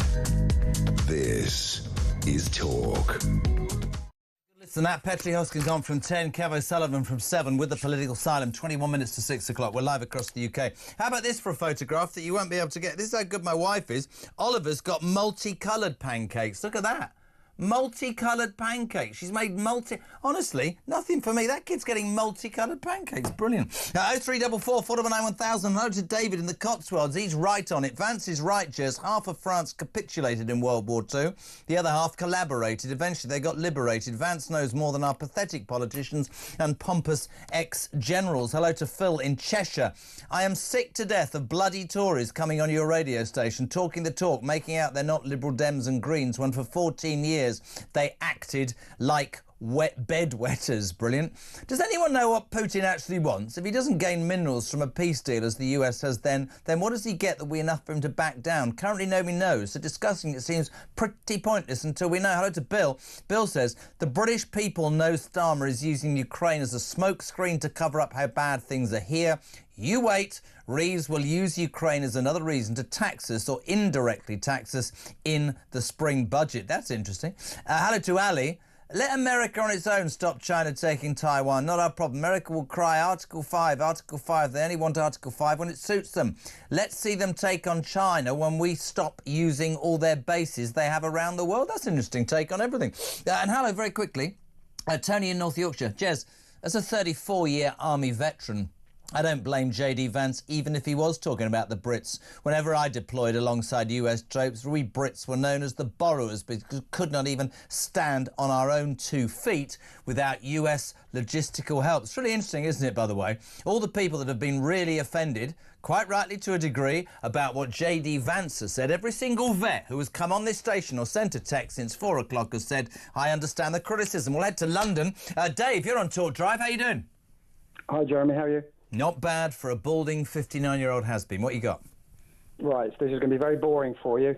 But there's a bigger thing facing Trump right now that's been going on over the last 2 days. So I know we're all obsessed with the Ukraine thing. That ain't his biggest problem right now. All 3 American indexes are now below what they were before he was elected.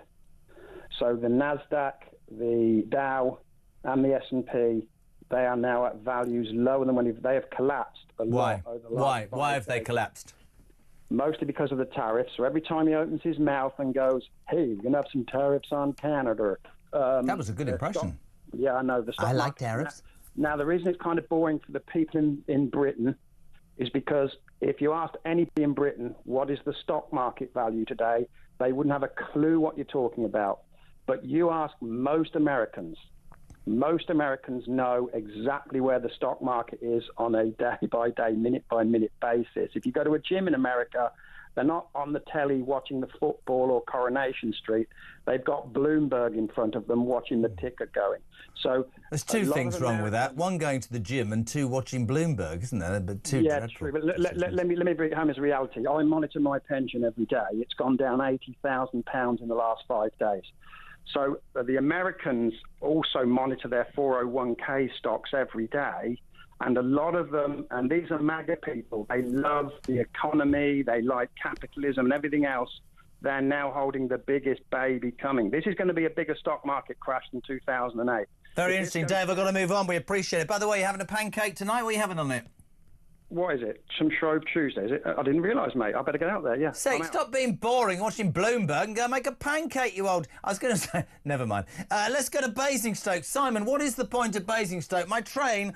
It always stops. I mean, it doesn't stop in Basingstoke. It slows down through Basingstoke. Basingstoke really hacks me off for no reason whatsoever. Jeremy, Basingstoke is the Rome of Britain. I think anyone who's ever been here, and we're also very famous. We were mentioned in Hitchhiker's Guide to the Galaxy. So God, this programme's turning into a bore fest, isn't it, with Bloomberg and the Hitchhiker's Guide? Are you having a pancake tonight, you old... Go on, what are you having? Yeah, I'm literally ordering it now. I think, with respect to why I'm calling you, it's because people don't realise what every single thing Trump has done since he's come to power has one objective in mind. He is trying to prepare the United States for a potential conflict with China and hopefully make America strong enough to deter China from risking such a conflict. To do that, he has to separate the Russians from the Chinese. And if he has to sacrifice Europe to do that, he will do it. Because the United States, for the first time in its history, since it fought us for independence, is facing a power which has greater industrial might than it does. Really interesting. I'm glad you live in Basingstoke. I'm glad... What did you say? Why are you ordering in a pancake? I'm not ordering it. I'm ordering the materials to make them. Ah, good. So you're a good old tosser. You can do it yourself then. You can toss yourself, yeah? Exactly. Oh, definitely. There's the thought. 5:45. Thank you for being on. Let's go to Cheshire. She's very posh. Susan, good evening. Welcome to Talk Drive. How are you? Very posh. What are you laughing for, woman? What's the matter? Why are you laughing? No, wait till I tell my family. Yeah, that's fine. I don't mind at all. What? That you call me very posh. I'm very flattered. Do you get out of the bath before you have a wee? I'm not telling you. See, if you'd said yes, that would have been well posh in Cheshire. What you got for me? Oh, right. Well, I'd already left my message. I think that I listened to Patrick Christie's on GB News. Sorry?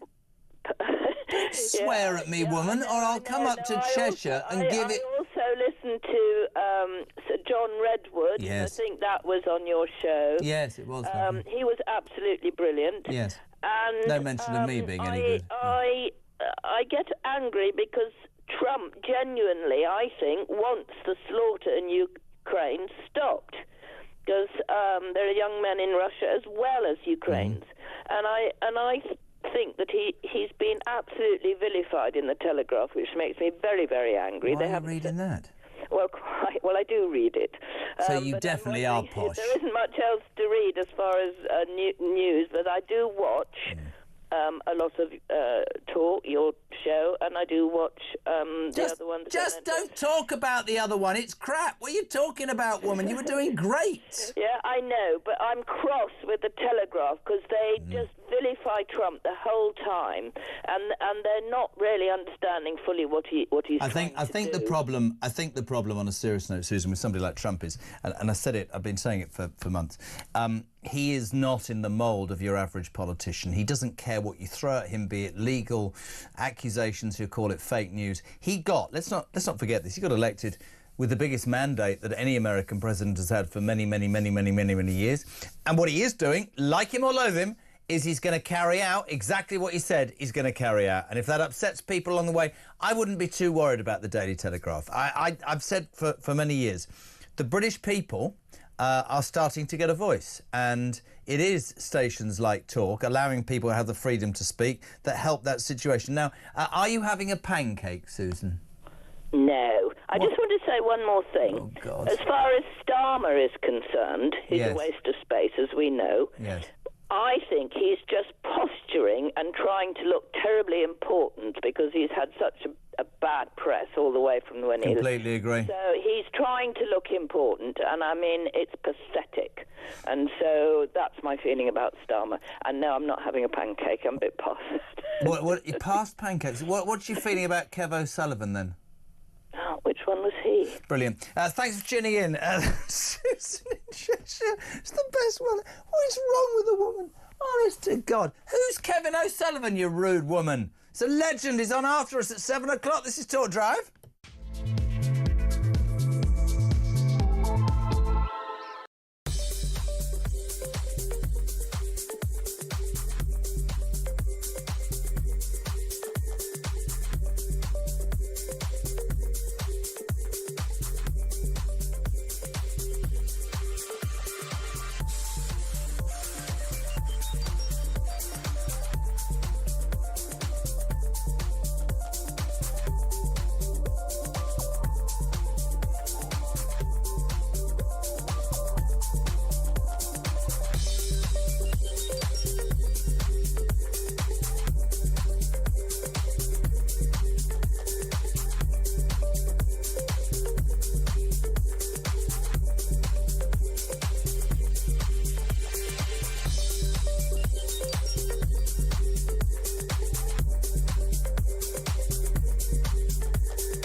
We would hope that the European leaders gather all together and say, here is exactly how we can support you. We just hope that they will come together and say, well, here is 700 billion that Europe is going to spend on its security and defense over the next 10 years, for example. And this is what we are going to produce. This is where we can support Ukraine. This is where you are on your own. And it would be much more clear for us than what's at stake with the United States. You must be married to her. Oh, hi, Megan. What have you got for breakfast? Oh, I've made a rainbow from some fruit and some yogurt and some Just give me a box of Lucky Charms, Mike. Right. How about a bacon sandwich? Any chance of that? You know? What's going on? I mean, any working woman would take about 4 hours to do that. They haven't got time. Across the UK, on DAB+, on your smart speaker, on your smart TV, and on your side.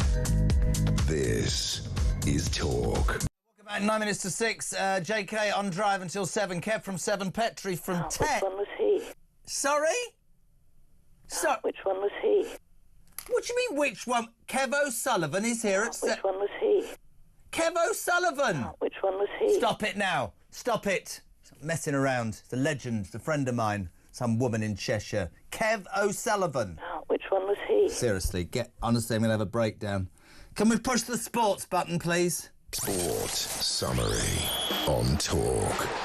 Interesting when you do sport on this show, because like you have a day and you bring somebody on and you give them a chance in their career and then they disappear. Sam Ellard, you're back. Yesterday we had Sam Metaface pretending to be you. Where have you been again? Where's your commitment, man?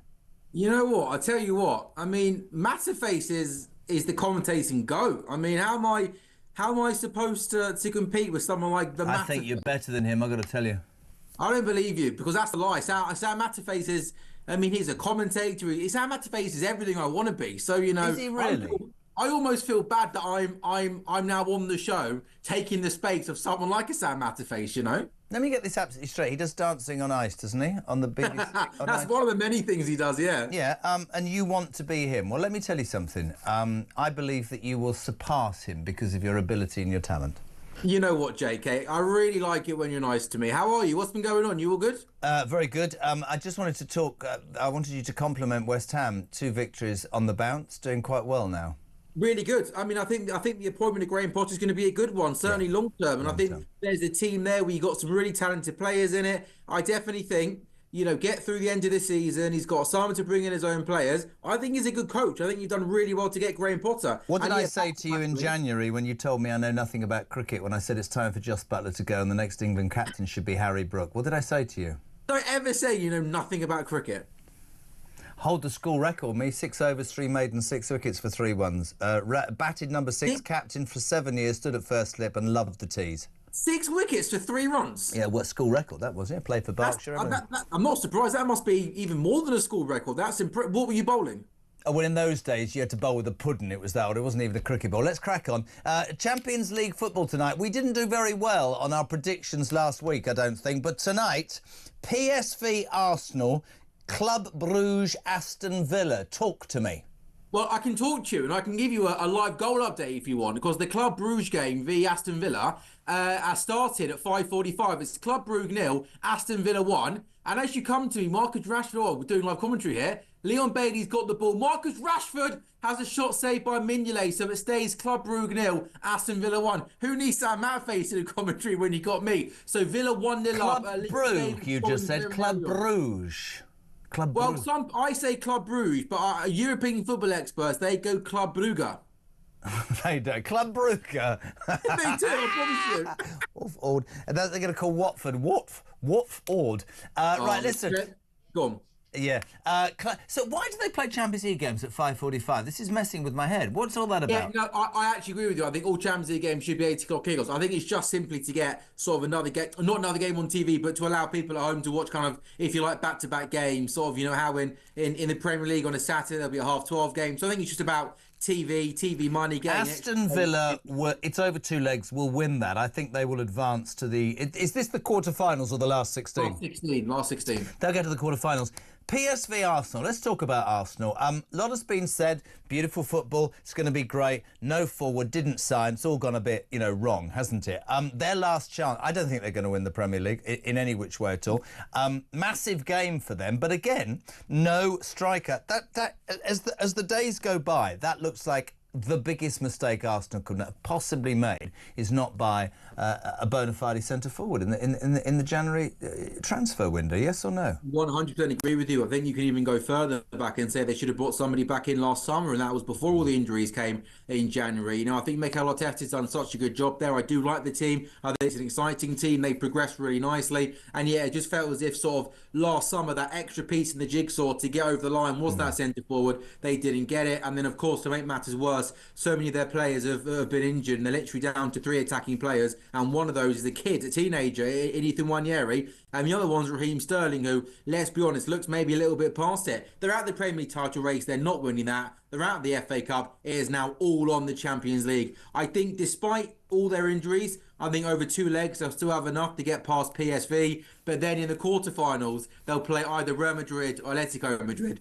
Assuming it's Real Madrid, which it probably will be. And then can they get past Real Madrid over 2 legs with this team? Absolutely not. Right, prediction, PSV. Matt, let's do a little test for you. Who's the manager of PSV? Oh, off the top of my head, I don't know. Ryan? Robin Van Persie just signed the contract. You're supposed to work at TalkSport. We know that. What is wrong with you? Sorry, now you put me on the spot. Sam Matterface would have known that. Right, listen. Prediction tonight, PSV Arsenal, Champions League. Well, I think it's going to be scrappy, but I think Arsenal go over the line. I'm going to go 1-0 to Arsenal. OK, I'm going to say it's a draw. It's a 1-1 draw tonight. It's not Robin Van Persie at all. I was going to say, he's the final manager, isn't he? Yes, that's right. Peter Bosz, which is B-O-S-Z. Bosz. He's the manager. Very quickly, India beat Arsenal, Australia by 4 wickets. Champions League. Nobody gives a toss about the Champions Trophy cricket now because England couldn't even beat, Afghanistan, and home we came with our tails between our legs. Yeah, well, we were out pretty much a week ago. But yeah, we're into semi-finals now. India, Australia today. India winning by 4 wickets. Good. Australia, 264 runs they scored, and that was always going to be 20-30 runs short. To be fair to India, they only got there with 11 balls to spare. But Virat Kohli held the innings together, 84 runs. India in the final. Australia, South Africa is the second semi tomorrow. And we have a goal, by the way. Club Brugge. Right, hold on a second. Let's pretend you're any good. Stop. Sam Ellard, goal! We have an equaliser. It is Club Brugge 1, Aston Villa 1. Aston Villa's early goal has been cancelled out. De Cooper scored a wonderful goal. Good play down the left-hand side. Player gets to the bar line, ball across goal. Wonderful finish from close range. Game on. Club Brugge 1, Aston Villa 1. 12 minutes gone. There you have it, exclusive to Talk via TalkSport. If Denny is listening at home, this is the future. Sam Ellard, for God's sake, how good was that commentary? He waved his hand in the air. He said his movement down the left side. Finally, your team, Liverpool, bound to win the Premier League. Very quickly, Arnie Slot banned and got this touch. This has come out for saying the referee, Michael Oliver, was to blame. He went up to him and went, it's your fault we've lost. Yeah, so essentially we all have the image in our head of him coming on the pitch and shouting and, effing and blinding, if you like, at Michael Oliver. Apparently he said he would blame him if the club failed to win this season's Premier League. Look, what we do know, he was shown a straight red card. He was given a 2-match ban, fined £70,000. I'm a Liverpool fan, even I'll admit, he got it completely wrong. It wasn't a good look. It is not something he should have done, but he's taken the slap on the wrist. He's been fined a couple of quid, and he's been given a 2-game ban. Rightly so, by the way. Don't speak to referees like that. We can all now move on. 70 grand, a couple of quid. You're earning too much at TalkSport, kidder. 70 grand for him is probably equivalent for me, a couple of quid, Yeah. PSV against Arsenal tonight. He'll be back tomorrow. He says Arsenal will win. I say it's going to be a draw. Sammy Ellard. I quite like Sammy. Are you having pancakes tonight? No, not really. I'm not a kid. You are? You just haven't got anybody to cook them for you. Jodie says she'll come round. She'll come round and make you some chocolate pancakes with strawberries on. Who? Jodie.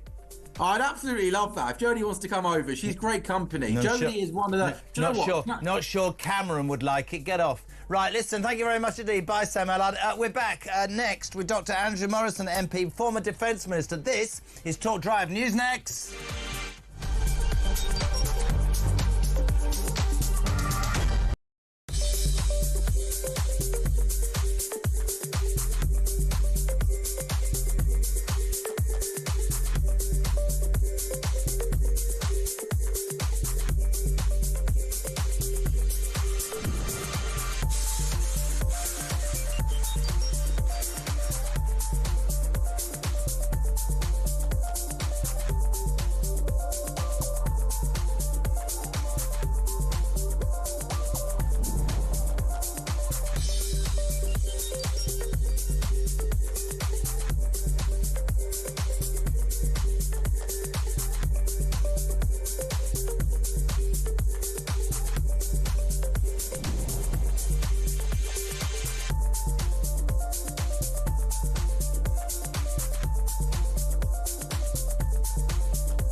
UK.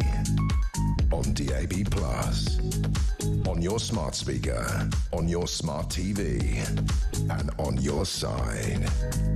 This is Talk.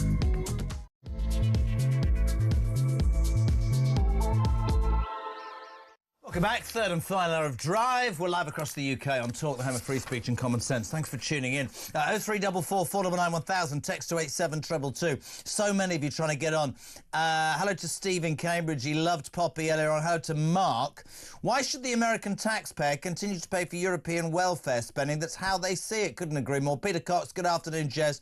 All these people that are giving Trump a hard time in Britain, are they going to vote Labour next time round, or have they forgotten about Starmer? What's this government really like? Caroline, maybe Trump had a good plan with the minerals deal in that without specifically promising security to Ukraine, he comes up with a deal which means America has an interest and therefore stops Putin attacking Ukraine whilst American personnel are in the country. It could be that Donald Trump was giving a security assignment or either agreement without actually saying it directly. I absolutely agree with that. Vincent Morris, what we are seeing with Trump is leadership. This is something that's been lacking in this bloody country in Europe for so long. We've forgotten what it is. The lefties hate it. Vincent says, I absolutely love it. Let's get back to our next guest. Delighted as well to have him, former Defence Minister when Sunak was the Prime Minister. Conservative MP for South West Wiltshire, Dr Andrew Murrison. A very good afternoon, Andrew. How are you?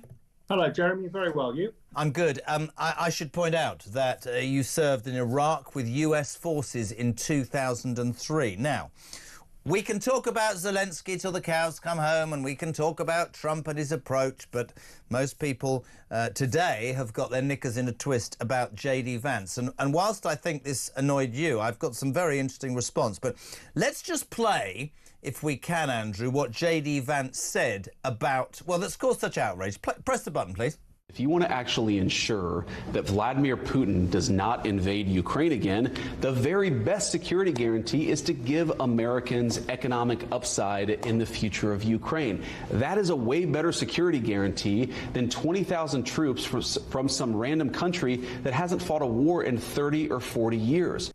Andrew, I guess millions of people jumped up and down and quite offended. Were you one of them? Well, I was certainly offended by the Vice President's initial remarks as they were reported. But to be fair to him, he has appeared to backtrack, particularly in relation to his comments about countries with no combat experience, which I think many in this country, including my constituents in the garrison town of Warminster, would have found disturbing, to put it mildly. Answer me this then, and you're a military man and you'd know. I promise you this, genuinely, because I've always been straight. Every single ex and current army serving person, be it a veteran or not, who has contacted this show since 4 o'clock has said exactly what Alan Leach has said. As a former veteran, Jez, I've absolutely zero issues with what J.D. Vance said. He is 100% correct. Michael says, I'm ex-army, Jez, and I know exactly who J.D. Vance was talking about, and I can guarantee it wasn't us. I haven't had one person, which is really interesting to me, Andrew, that's either been in the army or is in the army, not say to me, he wasn't talking about us. We know exactly what he meant. And actually, I had a really interesting message earlier, and I'd love your take on this. Also, one came on and she said, so all the outrage that people are showing over J.D. Vance and the comments that he allegedly made that would refer to the British Army, and I would hate if he meant that. I mean that genuinely. Where was the outrage whilst successive governments for 20 years, including yours, have absolutely decimated the military? In fact, it would be fair to say, I'm not criticising you, you're going to tell me you voted against it. You served in Iraq. Why were you not behind your government or in your government's face saying you should be spending a load more on defence rather than cutting it to the bone and spending everything you did on foreign aid? Well, I opposed the Iraq War, but I think it's worthwhile pointing out that this country was pretty much the first country to come to the assistance of Uncle Sam when he declared his war on terror. Yep. And I remember serving in Iraq alongside a lot of brave American servicemen. And I tell you this, I also remember lining the streets of Royal Wood and Bassett as those coffins with the Union flag on top came back with our boys inside. And I'm not going to take any lessons from the vice president or the president or whoever you like about the fighting capability of our armed forces or this country's willingness to go into battle if necessary with a country that has been over the years our biggest and closest friend. And that it doesn't matter who's in the White House. Presidents come and presidents go, but the relationship this country has with America endures, and that's particularly the case when it comes to the links between our armed forces. Long may that continue. Okay. No, but I think you've taken me wrong there. I'm not talking about fighting capability. You have steadfastly ignored what I've said to you, and I get it. Starting with David Cameron, the Tories over 14 and a half years, Andrew Murrison, absolutely have decimated the armed forces that you were proud to serve in, and you extol the virtues quite rightly of their fighting capability. Every single, in my experience today, and I could be wrong, ex and current military say that the way the government have decimated our armed forces is a disgrace, and they go further. They say this special relationship is more special to the United Kingdom and Europe because they've always known that Uncle Sam, in your words, will wipe the mess, will wipe their backside. I think Donald Trump, and I'm sticking up for Trump, there's a lot I don't like about him, but I think he's saying to the American people, why the hell should I be spending all this money when Europe and the United Kingdom has not spent enough on its defence procurement? And that, you can't argue with that, Andrew, in any which way, can you? Well, we all took a peace dividend after 1991, did we not? I think the public would have punished us if we didn't spend money on things like the health service, just like every other country in the Western world when the threat receded. Well, the threat is there, it's plain. And yes, but it hasn't. You talk about receded in 1991, but there were many examples by 2013, by 2018. Nothing was done for this country. So the people who were... this isn't a criticism of the armed forces. This is a criticism of Conservative governments and this Labour government, that it's taken this man in the White House literally 5 weeks for Dreary Starmer to stand up and say, we will spend 2.5%. Rishi Sunak said it, oh yes, only during an election campaign. I blame Johnson, I blame May, I blame David Cameron. I believe that this country, whether you believe that, you know, there was peace, the fact is there were surely enough warnings, weren't there? Well, it's very easy for you, isn't it? And it's easy to be wise with hindsight. Yes, we can all do that. This country has always met its NATO target. I'm afraid many of our friends and allies in Europe have not. Yes. And it has always been the case of my party, certainly, and me particularly, to argue that Europe must step up to the plate. Now, we're going to have to increase our own spending. I don't think 2.5% comes anywhere close, given what has happened in Washington recently. And I agree with Donald Trump and J.D. Vance insofar as if I were them, I also would have difficulty explaining this to my core voters. I fully empathise with that. I understand that. As a politician, I understand that full well. And that's why we are now, because of what Donald Trump has done, going to have to start spending a great deal more on our own security. But our European friends need to do the same. Do you believe then, taking that point, and there is common ground between us, absolutely, you not only say you understand them trying to sell that to the American people, I get that.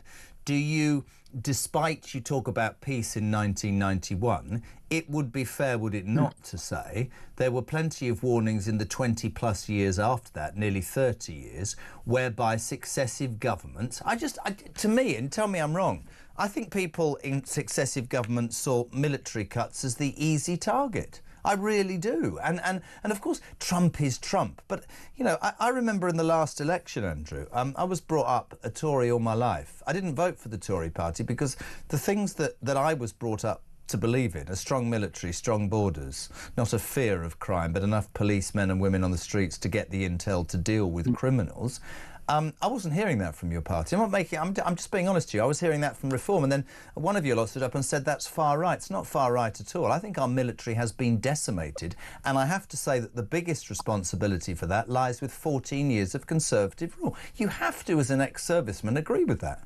So you talk about 20 or 30 years, well, 20 or 30 years of peace, and that's what the international rules-based order has been about. It's given us peace. We haven't had a major conflict. Now, we're in difficult times right now, and my plea to the White House would be, as we transition, as they pivot to the Indo-Pacific, where they perceive the major threat to the US being, probably correctly, and away from Europe, and expect Europeans to step up to the plate. I agree with all of that. But my plea would be, let's do this in a measured and balanced way so that we're not suddenly thrown off the edge of the cliff, which, if rhetoric is anything to go by, looks like what they have in mind right now. A Conservative MP, I'm not sure, Ryan, do we know which one? Graham Stewart has tweeted in the last few minutes, has warned that the UK should consider the possibility that Donald Trump is a Russian asset. Do you agree with that? I have no idea what Graham, who I was speaking to earlier on another matter, means by that. I have no idea.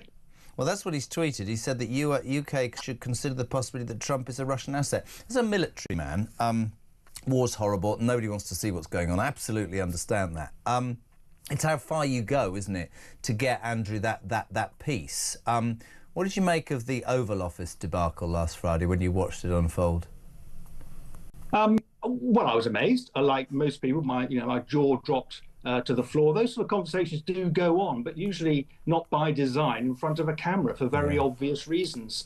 So I don't know what to make of it. I did actually watch the whole clip, Jeremy, and I would suggest anybody who's going to pass comment on this actually look at the whole thing, because it does give some context. It was 50 minutes, wasn't it? It was 50 minutes, not 3 minutes. Very much so, not quarter of an hour at the end. So do that, and it's easily available, and then form a judgment. You may come to the same judgment, but it probably takes the edges off it. Do you think that Trump, Zelenskyy, a willing coalition led by Dreary Starmer, can achieve peace in Ukraine, or do you think this is a conflict, from your military experience, that's going to continue?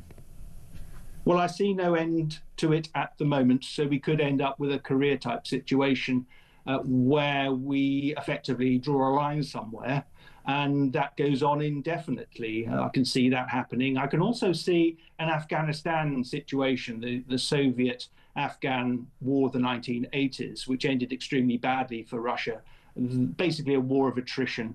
That is an awful prospect. It's an awful prospect for Ukraine, of course, and civilians involved, and it's a bad prospect for the ordinary people of Russia. So I hope we're not ending with that. We do need American support to ensure that does not happen. One thing you can be absolutely sure, Ukraine isn't going to roll over. I think we've seen in their fighting spirit what Russia has in store for it in the event that it pushes further across the river Dnieper. One final question for you on this particular subject. Much has been made about how, like him or loathe him, and I made the point already to you, that Europe and the UK has been galvanised to suddenly realise the threat from Russia and spend more money on munitions, and we've talked long and hard about how that hasn't happened before. That can only be a good thing for the security of Europe. Do you understand, do you agree, that we have relied on America for too long? I know all about the special relationship, but it strikes me that the special... Oh, no, you're absolutely right in the war on terror, but it was disproportionate. The Americans have paid far more than NATO and all of its allies probably added together. That's a fair point, right? Yeah, and we're coming towards the end of Pax Americana, in which America is the great country on the globe. And make America great again, well, it is a great country. But I see actually, maybe in what's happening at the moment, that tide now receding. And I think that's a conversation Americans have to have with themselves, because being great costs money. There's a price attached to that. And I think we're seeing a rebalancing, and the pivot to the Indo-Pacific, I think, is correct. And Europeans are going to have to step up to the plate and starting to spend significant amounts of money on defence, upwards of 3% like the Americans now. And you asked me whether we've had a free ride up to this point. Yes. Europeans more than the UK, because we've always met our NATO target, but I'm afraid now we've got to change our tune. And you're quite right to say Europeans are now going to have to contemplate what that means in terms of reprioritising their public spending priorities. What do you make of Starmer's I'm going to increase public spending whilst cutting the foreign aid budget? I know your party's response. What was your personal response to that, Andrew? Cutting foreign aid as a former international development minister, I regret. I've seen the good it does. Not always entirely great in places, a significant amount of waste. But look, the first duty of a state is to defend the country. So Keir Starmer, I have to say, is correct in doing that. And do you know what? It's not an easy decision to make, because cutting the international development budget means people will starve. They will not, for example, have vaccinations, which we've done in a major way as a lead nation going forward. That has real human consequences. Hang on. I'm very sure that Keir Starmer, that keeps Keir Starmer awake at night. But he's made the right call, and I certainly support him in that. I just want to say this to you, and I really appreciate you coming on. The Tories have, certainly in terms of this station and other stations like this station, they have a very hard journey back. The British people, not in your constituency, but 175 of them lost their seats, and the British people had stopped listening on what they believed was a series of failures. You talked there about the human consequences of cutting the foreign aid budget.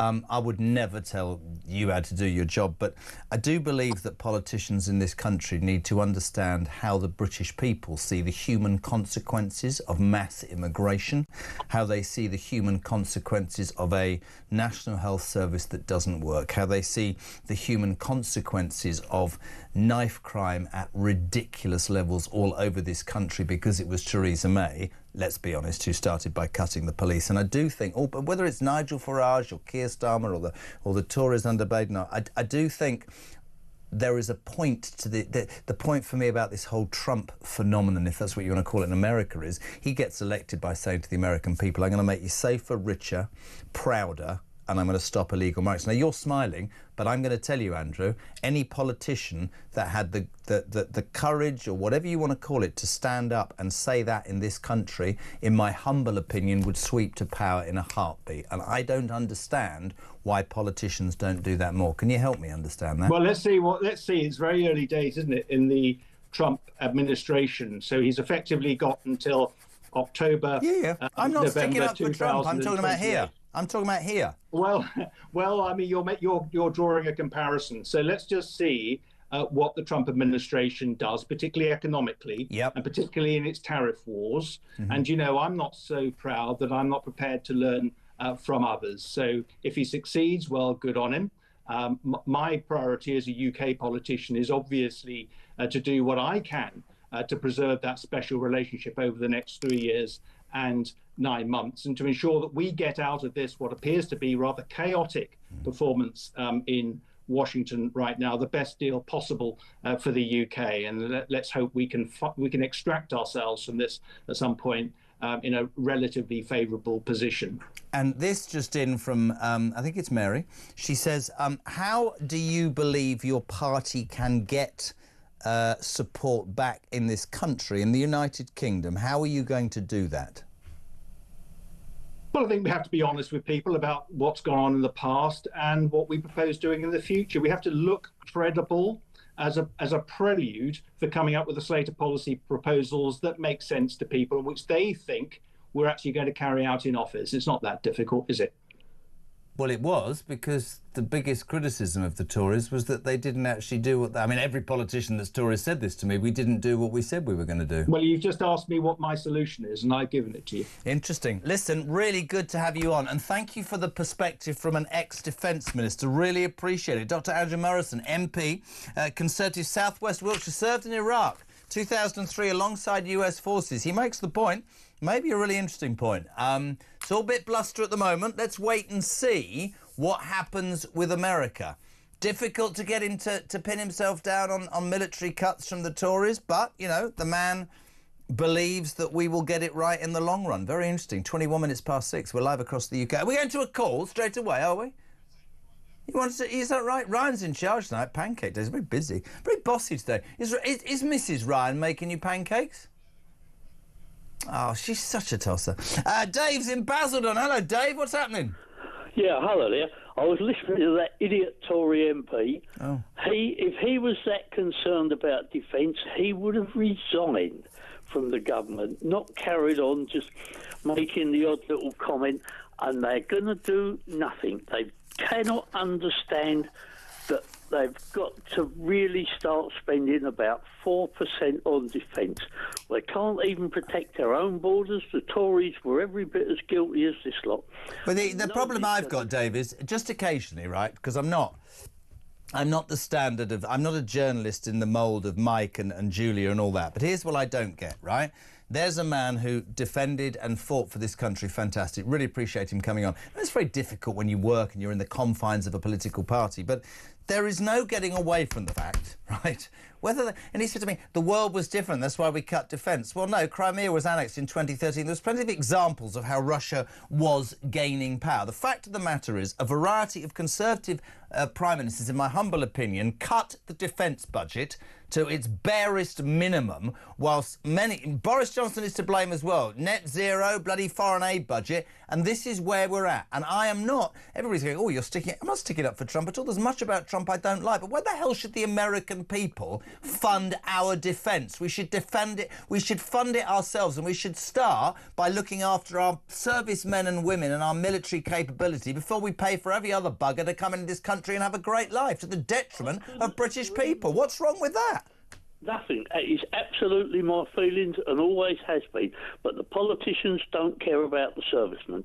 The officers are nearly all rich, and the politicians don't care about the average person. As soon as they're injured, that's it. They're out and they're on their own. Do you know something, Dave? It's interesting. I said to him, I thought it might strike a chord, that every single ex-serviceman and woman who's today responded on text or call, they've all said, we weren't offended by what J.D. Vance said. He wasn't talking about us. We fought side by side with them in Afghanistan. He was talking about others who have not played their part. Listen, whether you're offended by that or not, I just feel like we're at that moment in this country whereby we need to defend ourselves. We need to make...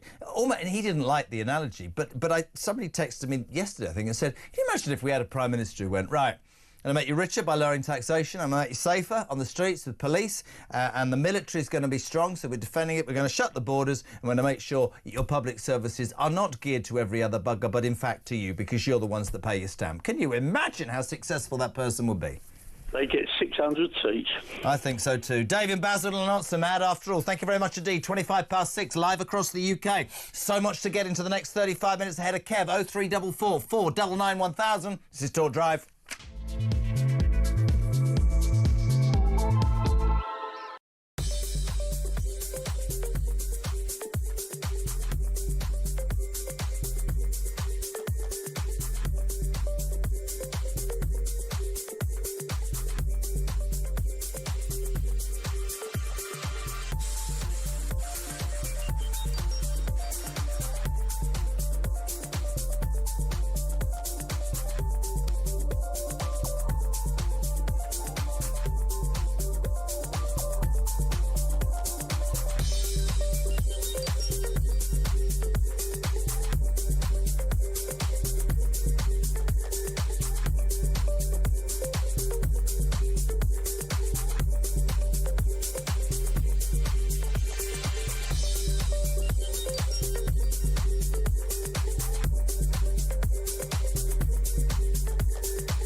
You know the production crew have produced absolutely everything. Yeah.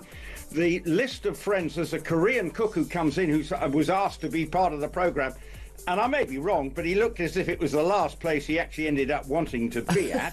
But also, we're told there's a load of celebrity friends. As far as I can tell, there's sort of people like her makeup artist and some people who apparently we're supposed to have heard of, but we haven't actually heard of. I'm not entirely sure she has got celebrity friends, or indeed friends.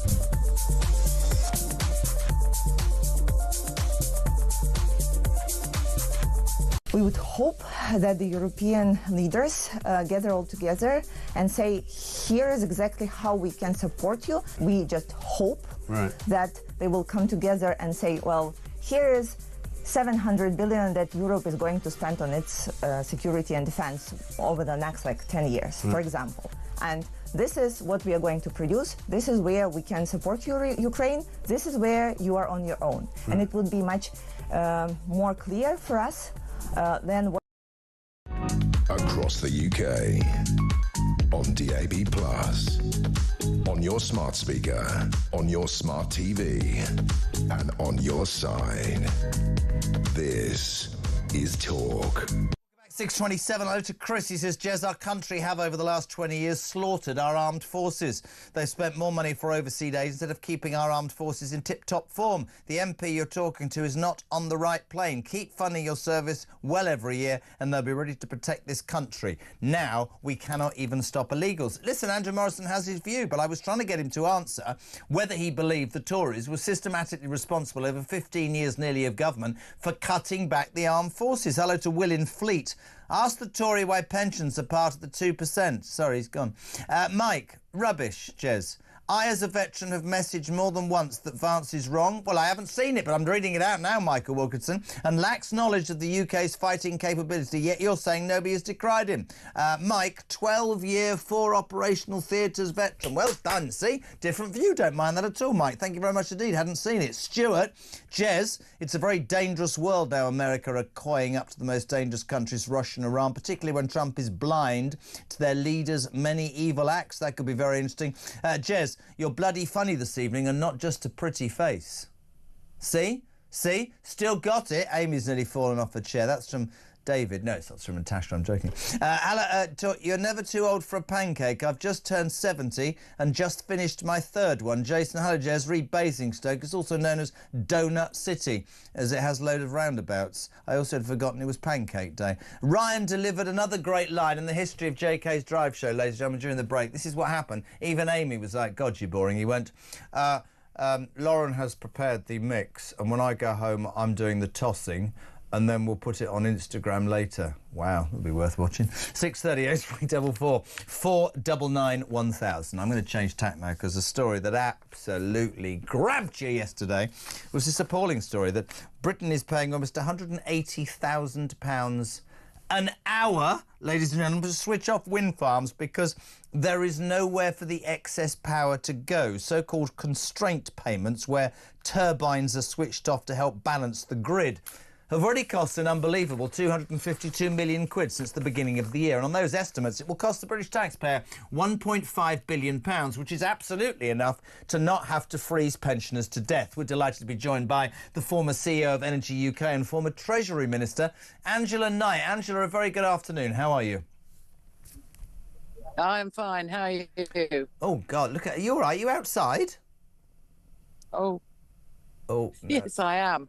I'm at Piccadilly. Oh, have I lost the signal? Yes, signal's not great. I'll tell you what we'll do. Let's go to a call and let's try and get her back if we can. Bless her, Angela. Good to have her on as well. I mean, there is absolute outrage. Net zero is making Great Britain's people poorer.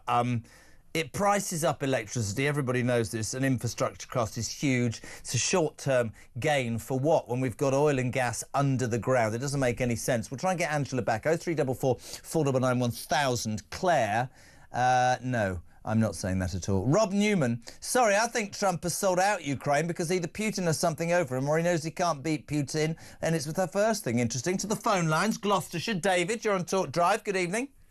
Good evening, Jeremy. How are we? I'm all right. Can you put your mouth... You sound as if in the different room to your phone. Are you all right? What's the matter? Oh, right. Is that better? Not bad. How's Gloucester tonight? Oh, Gloucestershire's very well. Very, very well indeed. Lovely. What you got for me? Right. I think everybody needs to wake up and smell the coffee, because it's all very well talking about defence and defence spending, but without food, the country's got nothing, and I mean nothing. So why aren't we looking after our farmers instead of stitching them up at troops? I think you'll know that this station absolutely has been... They're all out on the streets of London today. Terrible. And they'll be out on the streets. Are you a farmer? I was a farmer. I unfortunately had a bad accident that left me blinded, but that's beside the point. I support my farmers, all my friends. I've got friends, relatives that are all farming. Can I ask you something, and just calmly, because this is something that I've said many times on this show because it annoys the living daylights out of me, and in fact is relevant to that call that we were going to do with Angela Knight about net zero. We found out yesterday, you know, this ridiculous figure for wind farms. This tractor tax that dreadful Starmer has levied against our farmers, this belief that you should pay tax on land and property that you own in your farm, not taking into account the minute percentage that you take out as a salary as a farmer, not taking out the fact that these are passed down for years and it's not the value, it's about providing, you know, the food and all the things that you talk about. I think that this tractor tax is a land grab attempt by this Labour government to force farmers out of business so they can build their bloody wind farms, they can charge ridiculous amounts of money, they won't make enough electricity, and then our energy bills will go through the roof because they're going to have to import it. I think farmers are being sold down the river. I've thought about it for ages. It's also worse than that, Jeremy. They want to rewild, and they won't be happy until every farm's got a wolf and a bear and whatever roaming around it. It is absolutely terrible. And your wind farms and your solar farms, as you said. But I will give you an example. When I was working, there was 4 of us on the farm, and we produced enough milk for we used to send roughly 10,000 pints a day away in terms of milk. Now, you think that can feed 5,000 people a day because 2 pints of milk would keep you alive. Right. Oh, sorry, you stopped. Right. Well, the point I'm trying to make is a very, very few farmers and very, very few farm workers make so much food to keep the country alive. Mate, I completely agree. I mean, what I didn't say in that last bit was, apart from the fact that by getting rid of farms, we won't have any food, and electricity prices will go through the roof. It's an absolute catastrophe. And he promised, Starmer, he said, I won't do this. And then he doubled down. Let me tell you one thing. Talk will forever support Britain's farmers. Listen, let's go back. We couldn't get her on Zoom. She's got a problem with the connection. But we've got Angela Knight, former CEO of Energy UK, on the phone. Angela, can you hear me now? Yes, I can. Sorry about that. Don't be silly. My intelligence in terms of this subject is not an nth of yours, but net zero, you know, this ridiculous story yesterday of Britain paying £180,000 an hour to switch off wind farms, this obsession with this government and you know, Ed Miliband, that we must lead the world when our carbon emissions are so small compared to the rest of the world who don't give a damn. It's going to screw us financially, isn't it, Angela, in basic terms? Yes. It is a problem, actually. It's a serious problem if your industry as well, as they are the biggest electricity users and are already paying 2, 3 and sometimes 4 times more in power than the similar industries in competitor countries. And there's 2 main issues here, and neither have so far been addressed. The first is that where the wind blows and where the consumers are and the industry is, are not necessarily in the same place. So if you're going to get the electricity from the wind farm, you've got to sort out the grid. That's another very big project, something like 30 billion. National Grid has said it's going to cost. And unless that investment takes place, you're going to have stranded electricity and stranded wind farms. The second is the pricing mechanism, because how that works is just think of a pool of electricity, and every generator is connected to that pool. The amount of power that is required in the country is determined every half hour because, of course, it varies. And the actual price of that wholesale pool is set by the last generator required to meet demand, which is always the most expensive. Therefore, you can have a lot of cheap power in that pool, but the price is set by the most expensive. And that is another complicated calculation which absolutely has to be changed. In terms of the British people, layperson's terms, see what I did there, Angela, and we've spoken to each other many, many times. Yes. British people at this moment in time are struggling. They're struggling to pay their mortgages and pay their bills. They're struggling to see a doctor.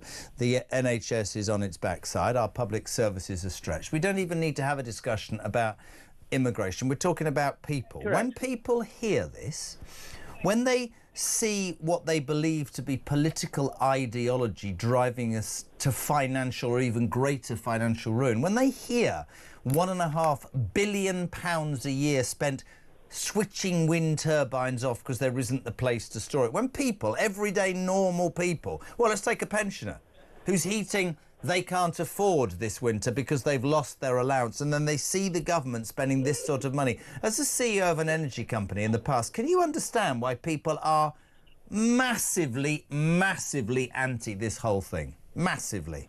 Absolutely. I wasn't the CEO of an energy company. I ran the trade body. Sorry. It's okay. And at the time, many of these points that we're saying now, we were saying at the time when I was at the trade body. And that was long before we'd spent quite so much money that we had and quite so many wind farms and all that. Because always the focus that the policymakers had, focus of the policymakers was simply on can we bring down the cost of the wind farm? Well, of course that's important. But at the same time, the wind doesn't blow all the time. As I said earlier, the wind farms and where energy is being consumed, electricity is being consumed, are not necessarily in the same place either. And if one is actually going to have I'm going to call it a sensible policy of just making sure that we operate as environmentally friendly manner as possible, you have to be honest with people, and you have to decide who pays how much and for what. And if you're not honest, i.e. talk about the whole picture, talk about the costs and talk about sensible timetables, you'll lose that policy altogether. And I think that this government has simply not told the public the truth. But here's my question, very quickly, I haven't got much time. Why wouldn't you, right? Because then everybody will know you're lying. And secondly, maybe you're thinking I'm mad. What is this obsession when we've got oil? I mean, Trump said it, drill, baby, drill. We've got oil and gas. Why are we sort of dying on the altar of net zero that we know is going to screw us financially and actually isn't probably going to make a big difference to the world's carbon emissions? Because actually why are we obsessing with something that's going to cost us money and not make our lives any better? I guess that's what I'm trying to say, Angela. Yes, and one of the things that I've found ever since I've had anything to do with this whole energy policy is that people get theologically purist and they won't accept that there are any other arguments, and they won't accept that there is a balance that needs to be discussed, and they won't accept, they talk about you'll get new jobs, which you will, but at the same time you'll lose a hell of a sight more old jobs. And these are the sorts of balances that need to be discussed. And as I said earlier, if you do not do that as a politician and as a policymaker, you are treating this country badly. You're treating people in a way that they do not deserve, because they do deserve honesty and openness, and we will just maybe be okay domestically, but will certainly destroy some of our great industries because we're just pricing them out of the market. Angela, it's always great. I appreciate so much you making the effort to come on. I know you had some technical issues there, but thank you. Angela Knight, former CEO of Energy UK and a former Treasury Minister. This is Talk Drive. It's 20 to 7. The one thing we haven't talked about is Meghan Markle's new Netflix programme. How to make sandwiches whilst your ginger husband's going, they look nice, I love you. Stupid. It's next.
across the UK. On DAB+, on your smart speaker, on your smart TV, and on your side. This is Talk. Welcome back. 18 minutes to 7 o'clock. We're 18 minutes away from Kev O'Sullivan with the political asylum. I'm talking very quickly so they don't play that clip. Kev O'Sullivan is here from 7 o'clock, and then from 10 o'clock, Petri Hoskins. But, ladies and gentlemen, it's been a while. I'm only bringing him on because he needs the money for Cheltenham next week. Rupert Bell, Talk's royal correspondent. Hello, dear boy. Hello, Jeremy. Yes, I'm really looking forward to Cheltenham, but my preparations for the festival, which of course begins a week today, and I'll be doing some stuff on the other channel, was seriously interrupted today as I've given up a few hours of my life to watch the launch of this With Love Meghan documentary. And before you say anything, I've got a clip. This dropped at 8 o'clock this morning. Shame she didn't. This dropped at 8 o'clock this morning. This can be best described as Meghan's new programme, How to Make a Sandwich whilst a ginger bloke says he loves you. Have a watch. You see where our rainbow is coming together here? And you don't have to do a big platter of this. You could do this with one small row for your kids for breakfast, genuinely, and it makes the morning a lot more fun. But can I just show you if you just made one? Just a little morning plate. It's a real delight in being able to be a present parent. And it's a luxury sometimes because we all have to work. We all have a lot of stuff to do, but when you can take a minute to just... Saturday morning. Finding the fun in those moments makes for a really sweet start to the weekend. I'm sorry. Come on, Jeremy. I'm Come really on. sorry. That is the biggest load of crap I've ever seen, and I don't sack me. Can I just point something out as a parent with 6 kids? It's so nice to be a present parent. Yeah, whatever, love. Because, you know, I don't have to work. It's Saturday, And then I'm just going to do a beautiful plate of fruit for my children. Let me tell you something, you deranged human being. There are parents who haven't got a millisecond to even have a shower, and she's talking about a beautiful plate of fruit. Try being in my house at 6 o'clock, you stupid woman. There's nobody on earth who's going to look at that and not go, you entitled, ridiculous person, Rupert, surely. And it's not even filmed in her house, so it's not even, it's so fake. There was a production crew of 80, I believe, behind the scenes, sort of piecing it all together in this multi-millionaire neighbour's house. So what you've got is just so fake. It's cringeworthy. What you didn't see is later she puts a bit of yogurt on that plate and says, that can be the clouds. So some of it is just cringe-making. And look, we know that she's trying to rebrand herself, and she talks As about... what, an idiot? Well, bringing back the TIG brand and her creativity, but she's had all kinds of problems, which she's sort of rewriting history a bit when American Riviera Orchard hit the buffers. So she's now launched the As Ever brand, which is supposed to be linked around this documentary. But it's so divorced from reality. Look, you've been talking about on this programme about the cost of living, whether it be our energy prices, whether food prices because of the farmers. This is so divorced from reality. Look, life is aspirational, and I love a cooking program. I'm happily sit down and watch whatever, because I quite like it. But what I want to see is a degree of authenticity. And I must admit, seeing some of her friends, she's beautifully turned out on every moment. She walks round the garden picking mint in these with a sort of cardigan wrapped round her. It looks so divorced. There isn't reality. a woman. My wife will walk around the garden. She's got a baby and one thing, and a baby shouting, "Mum, I've had a poo," and she's walking around the garden going, "Oh, let's pick some mint." Oh my God! Honestly, I would love, on a serious note, I would love to know who the hell, literally talks to them about what they should do. Many people saying today that they'll be kissing goodbye to their $100 million streaming deal. Withering reviews already. Was the Ginger Whinger involved? Did he come into the kitchen for a spanking?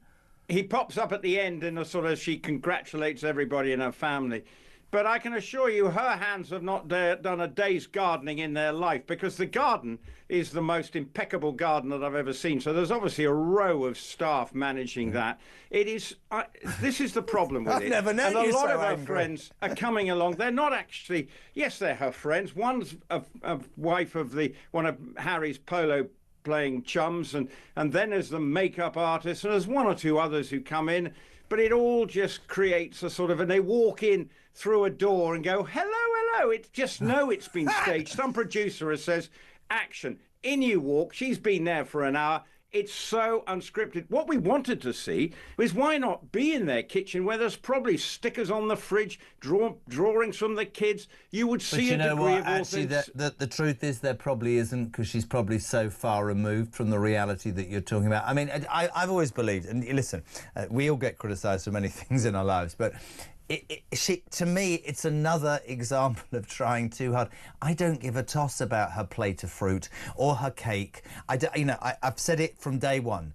I really respected them when they said we don't want to be in the bubble. I then stopped respecting them in any way when they said we'd like to $100 million whilst we slag off the very thing that we don't want to be part of. I'm not interested in her poxy programme. Sorry, I've used the wrong word. I mean, ridiculous. Utterly ridiculous. Can we please move on to the Cheltenham Festival? I'd rather, honestly, and now she's got her dog. Look at all her friends. Ooh, lovely, have a cup of tea, you pure honesty. I can't be doing with it.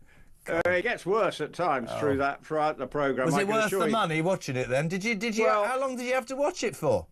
Well, there are 8 episodes of this twaddle. But I'm not. Look, Jeremy, you and I are probably not the target market. So, I think I've seen a good review from Harper's Bazaar, but I think it's been written by the journalist who accompanied them on the trip to Colombia. So she's online anyway. Yes. But so there may be people who will like it. It's beautifully put together, as you would expect from an 80-strong production crew. It should be well edited, but it's not what we are about. I never want flower petals. I mean, Listen to this. This is brilliant. This is brilliant.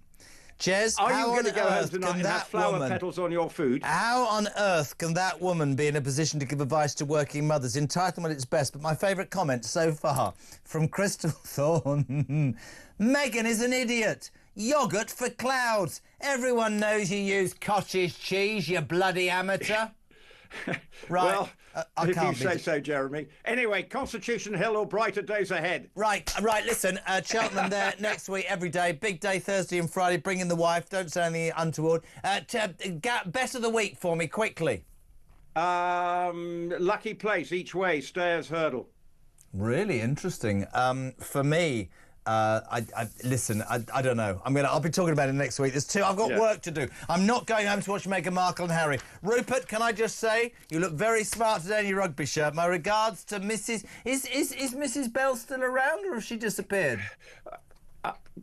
As I say, it is a miracle, but we are still together. But I'm not allowed in the kitchen because she's quite a good cook. She's not. She's in the kitchen making you a fruit plate with cottage cheese for clouds. Have a good one, Belly. Thank you very much indeed. This is Talk Drive.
You know the production crew have produced absolutely everything.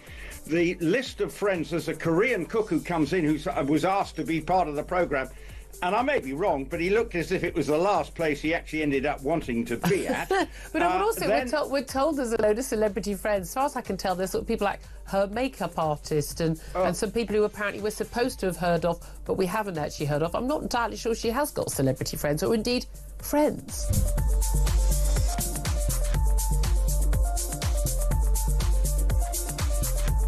We would hope that the European leaders gather all together and say, here is exactly how we can support you. We just hope that they will come together and say, well, here is 700 billion that Europe is going to spend on its security and defense over the next 10 years, for example. And this is what we are going to produce. This is where we can support Ukraine. This is where you are on your own. And it would be much more clear for us. Across the UK, on DAB+, on your smart speaker, on your smart TV, and on your side. This is Talk.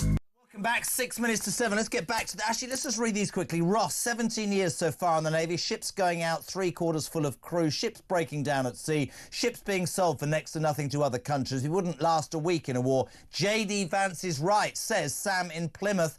Alan, these Tory MPs are really tetchy at the moment, aren't they? Don't like your criticism. Well, tough. Suck it up, losers, and stand aside for reform. Hello to Alan. Thank you for speaking on behalf of most of the UK, Jez, by saying that the first Prime Minister who puts the UK first, as Trump has done in America, will be in number 10 at the next election. I genuinely believe that. Hello to Graham from Chesterley Street. Jez, I came out of the army in 1990 and they were cutting back then. Very interesting. To the phone lines. East Yorkshire. Patrick, I'm almost out of breath. You're on Talk Drive. How you doing? I hope, Jez. Kevin who? Don't stop. Which one was he? Right, you're going to get me into trouble with Kevin. He's going to be grumpy. This woman came on earlier and I said, Kevin's on at 7 o'clock, and this is what she said. Which one was he? Dreadful. Don't know you've got me in it, Patrick. Right, what's happening? Right. Well, there's all this furore about how Trump spoke on Friday. Let's basically say what it means. It's hurty words, and all the lefties are coming on and saying, oh, don't want to talk like that. This guy is a tough negotiator, and I'm very much pro-Trump, and he's a tough boy. And if you go in and you're the person who's taking free stuff from him, and Trump is the manufacturer of all this stuff, you would have some respect to say, that's fantastic.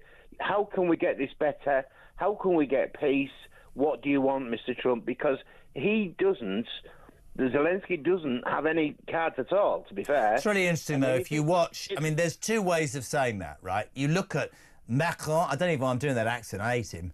Macaroni. And then Starmer. Oh, we got a letter from the king. But they did what they had to do. Now, people will jump up and down the leftists and they'll say, why should you have to do that to Donald Trump? Because he's given you 200 billion quid and he's an egotist and he's a bully, probably a little bit. That's the way he is. He's the Mike Tyson, isn't he, of politics. Going to bang you in the head. So you're going to go, thank you very much indeed. We love you and we love your office. And that's the way, because that's business. That's it. I'm not having a go at Zelenskyy.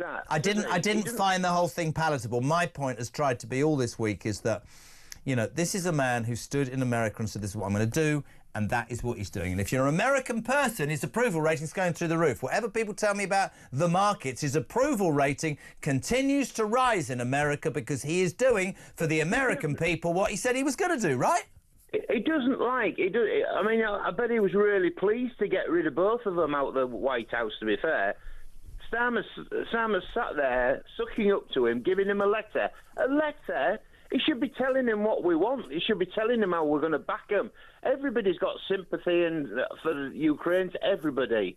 But you just don't go in and sit there like a wet lettuce and say, oh, yes, thank you, after all his colleagues have called him a Nazi and all. You know, they've got a lot of healing to do as Quite right. Patrick, Kevin O'Sullivan's walked in the studio. Which one was he? Kevin who? Honestly, what has happened? Go away, Patrick. Thank you. This woman rang up. Have you heard this? No, go on. You did hear it because you were angry. Listen, I'd like to apologise. It's 5 o'clock and I said... Oh, yeah, I heard that. And this is what... I said Kevin's on at 7. This is what she said. Oh, which one was he? It's a disgrace. I mean, honestly, how... to our most successful broadcaster, the man with the biggest audience... The man with the biggest pay packet. The man with the biggest ego. You can tell that, lady. The man with the biggest house. The man with the biggest... Biggest house. Biggest ego, maybe. Biggest house, not so much. How are we doing, kiddo? I'm going to be suing that lady. She'll be hearing from my lawyers. Oh, he's caved, Zelenskyy, and I said that and people didn't like it. He's caved. We'll be going into that. But the big news on my show... is call me shallow, but in an hour's time, Meghan Markle's new TV show is out, and I have got a guest TV critic you won't believe. It is her brother, Thomas Markle Jr. And let me tell you, he's not impressed. Have you seen this? I have, yeah. I mean, a fruit... I don't mean to be rude. I know you haven't got kids. I know you just have a great life, right? But, you've got to know... We're going to make a fruit plate in the morning and we're going to decorate it with clouds. I've got piece of toast coming out of kids' ears and people shouting and everybody's running around. What does this woman think, Kev? I don't know, Jeremy, but I'll tell you this. You know, I used to be a TV critic, as you well know. Yeah, you used to criticise me. I used to watch 35 hours of television a week. How much of that was the Jeremy Kyle show? About 31 hours. Thank you. But I know what makes a decent TV show and what makes a bad TV show, you know as well.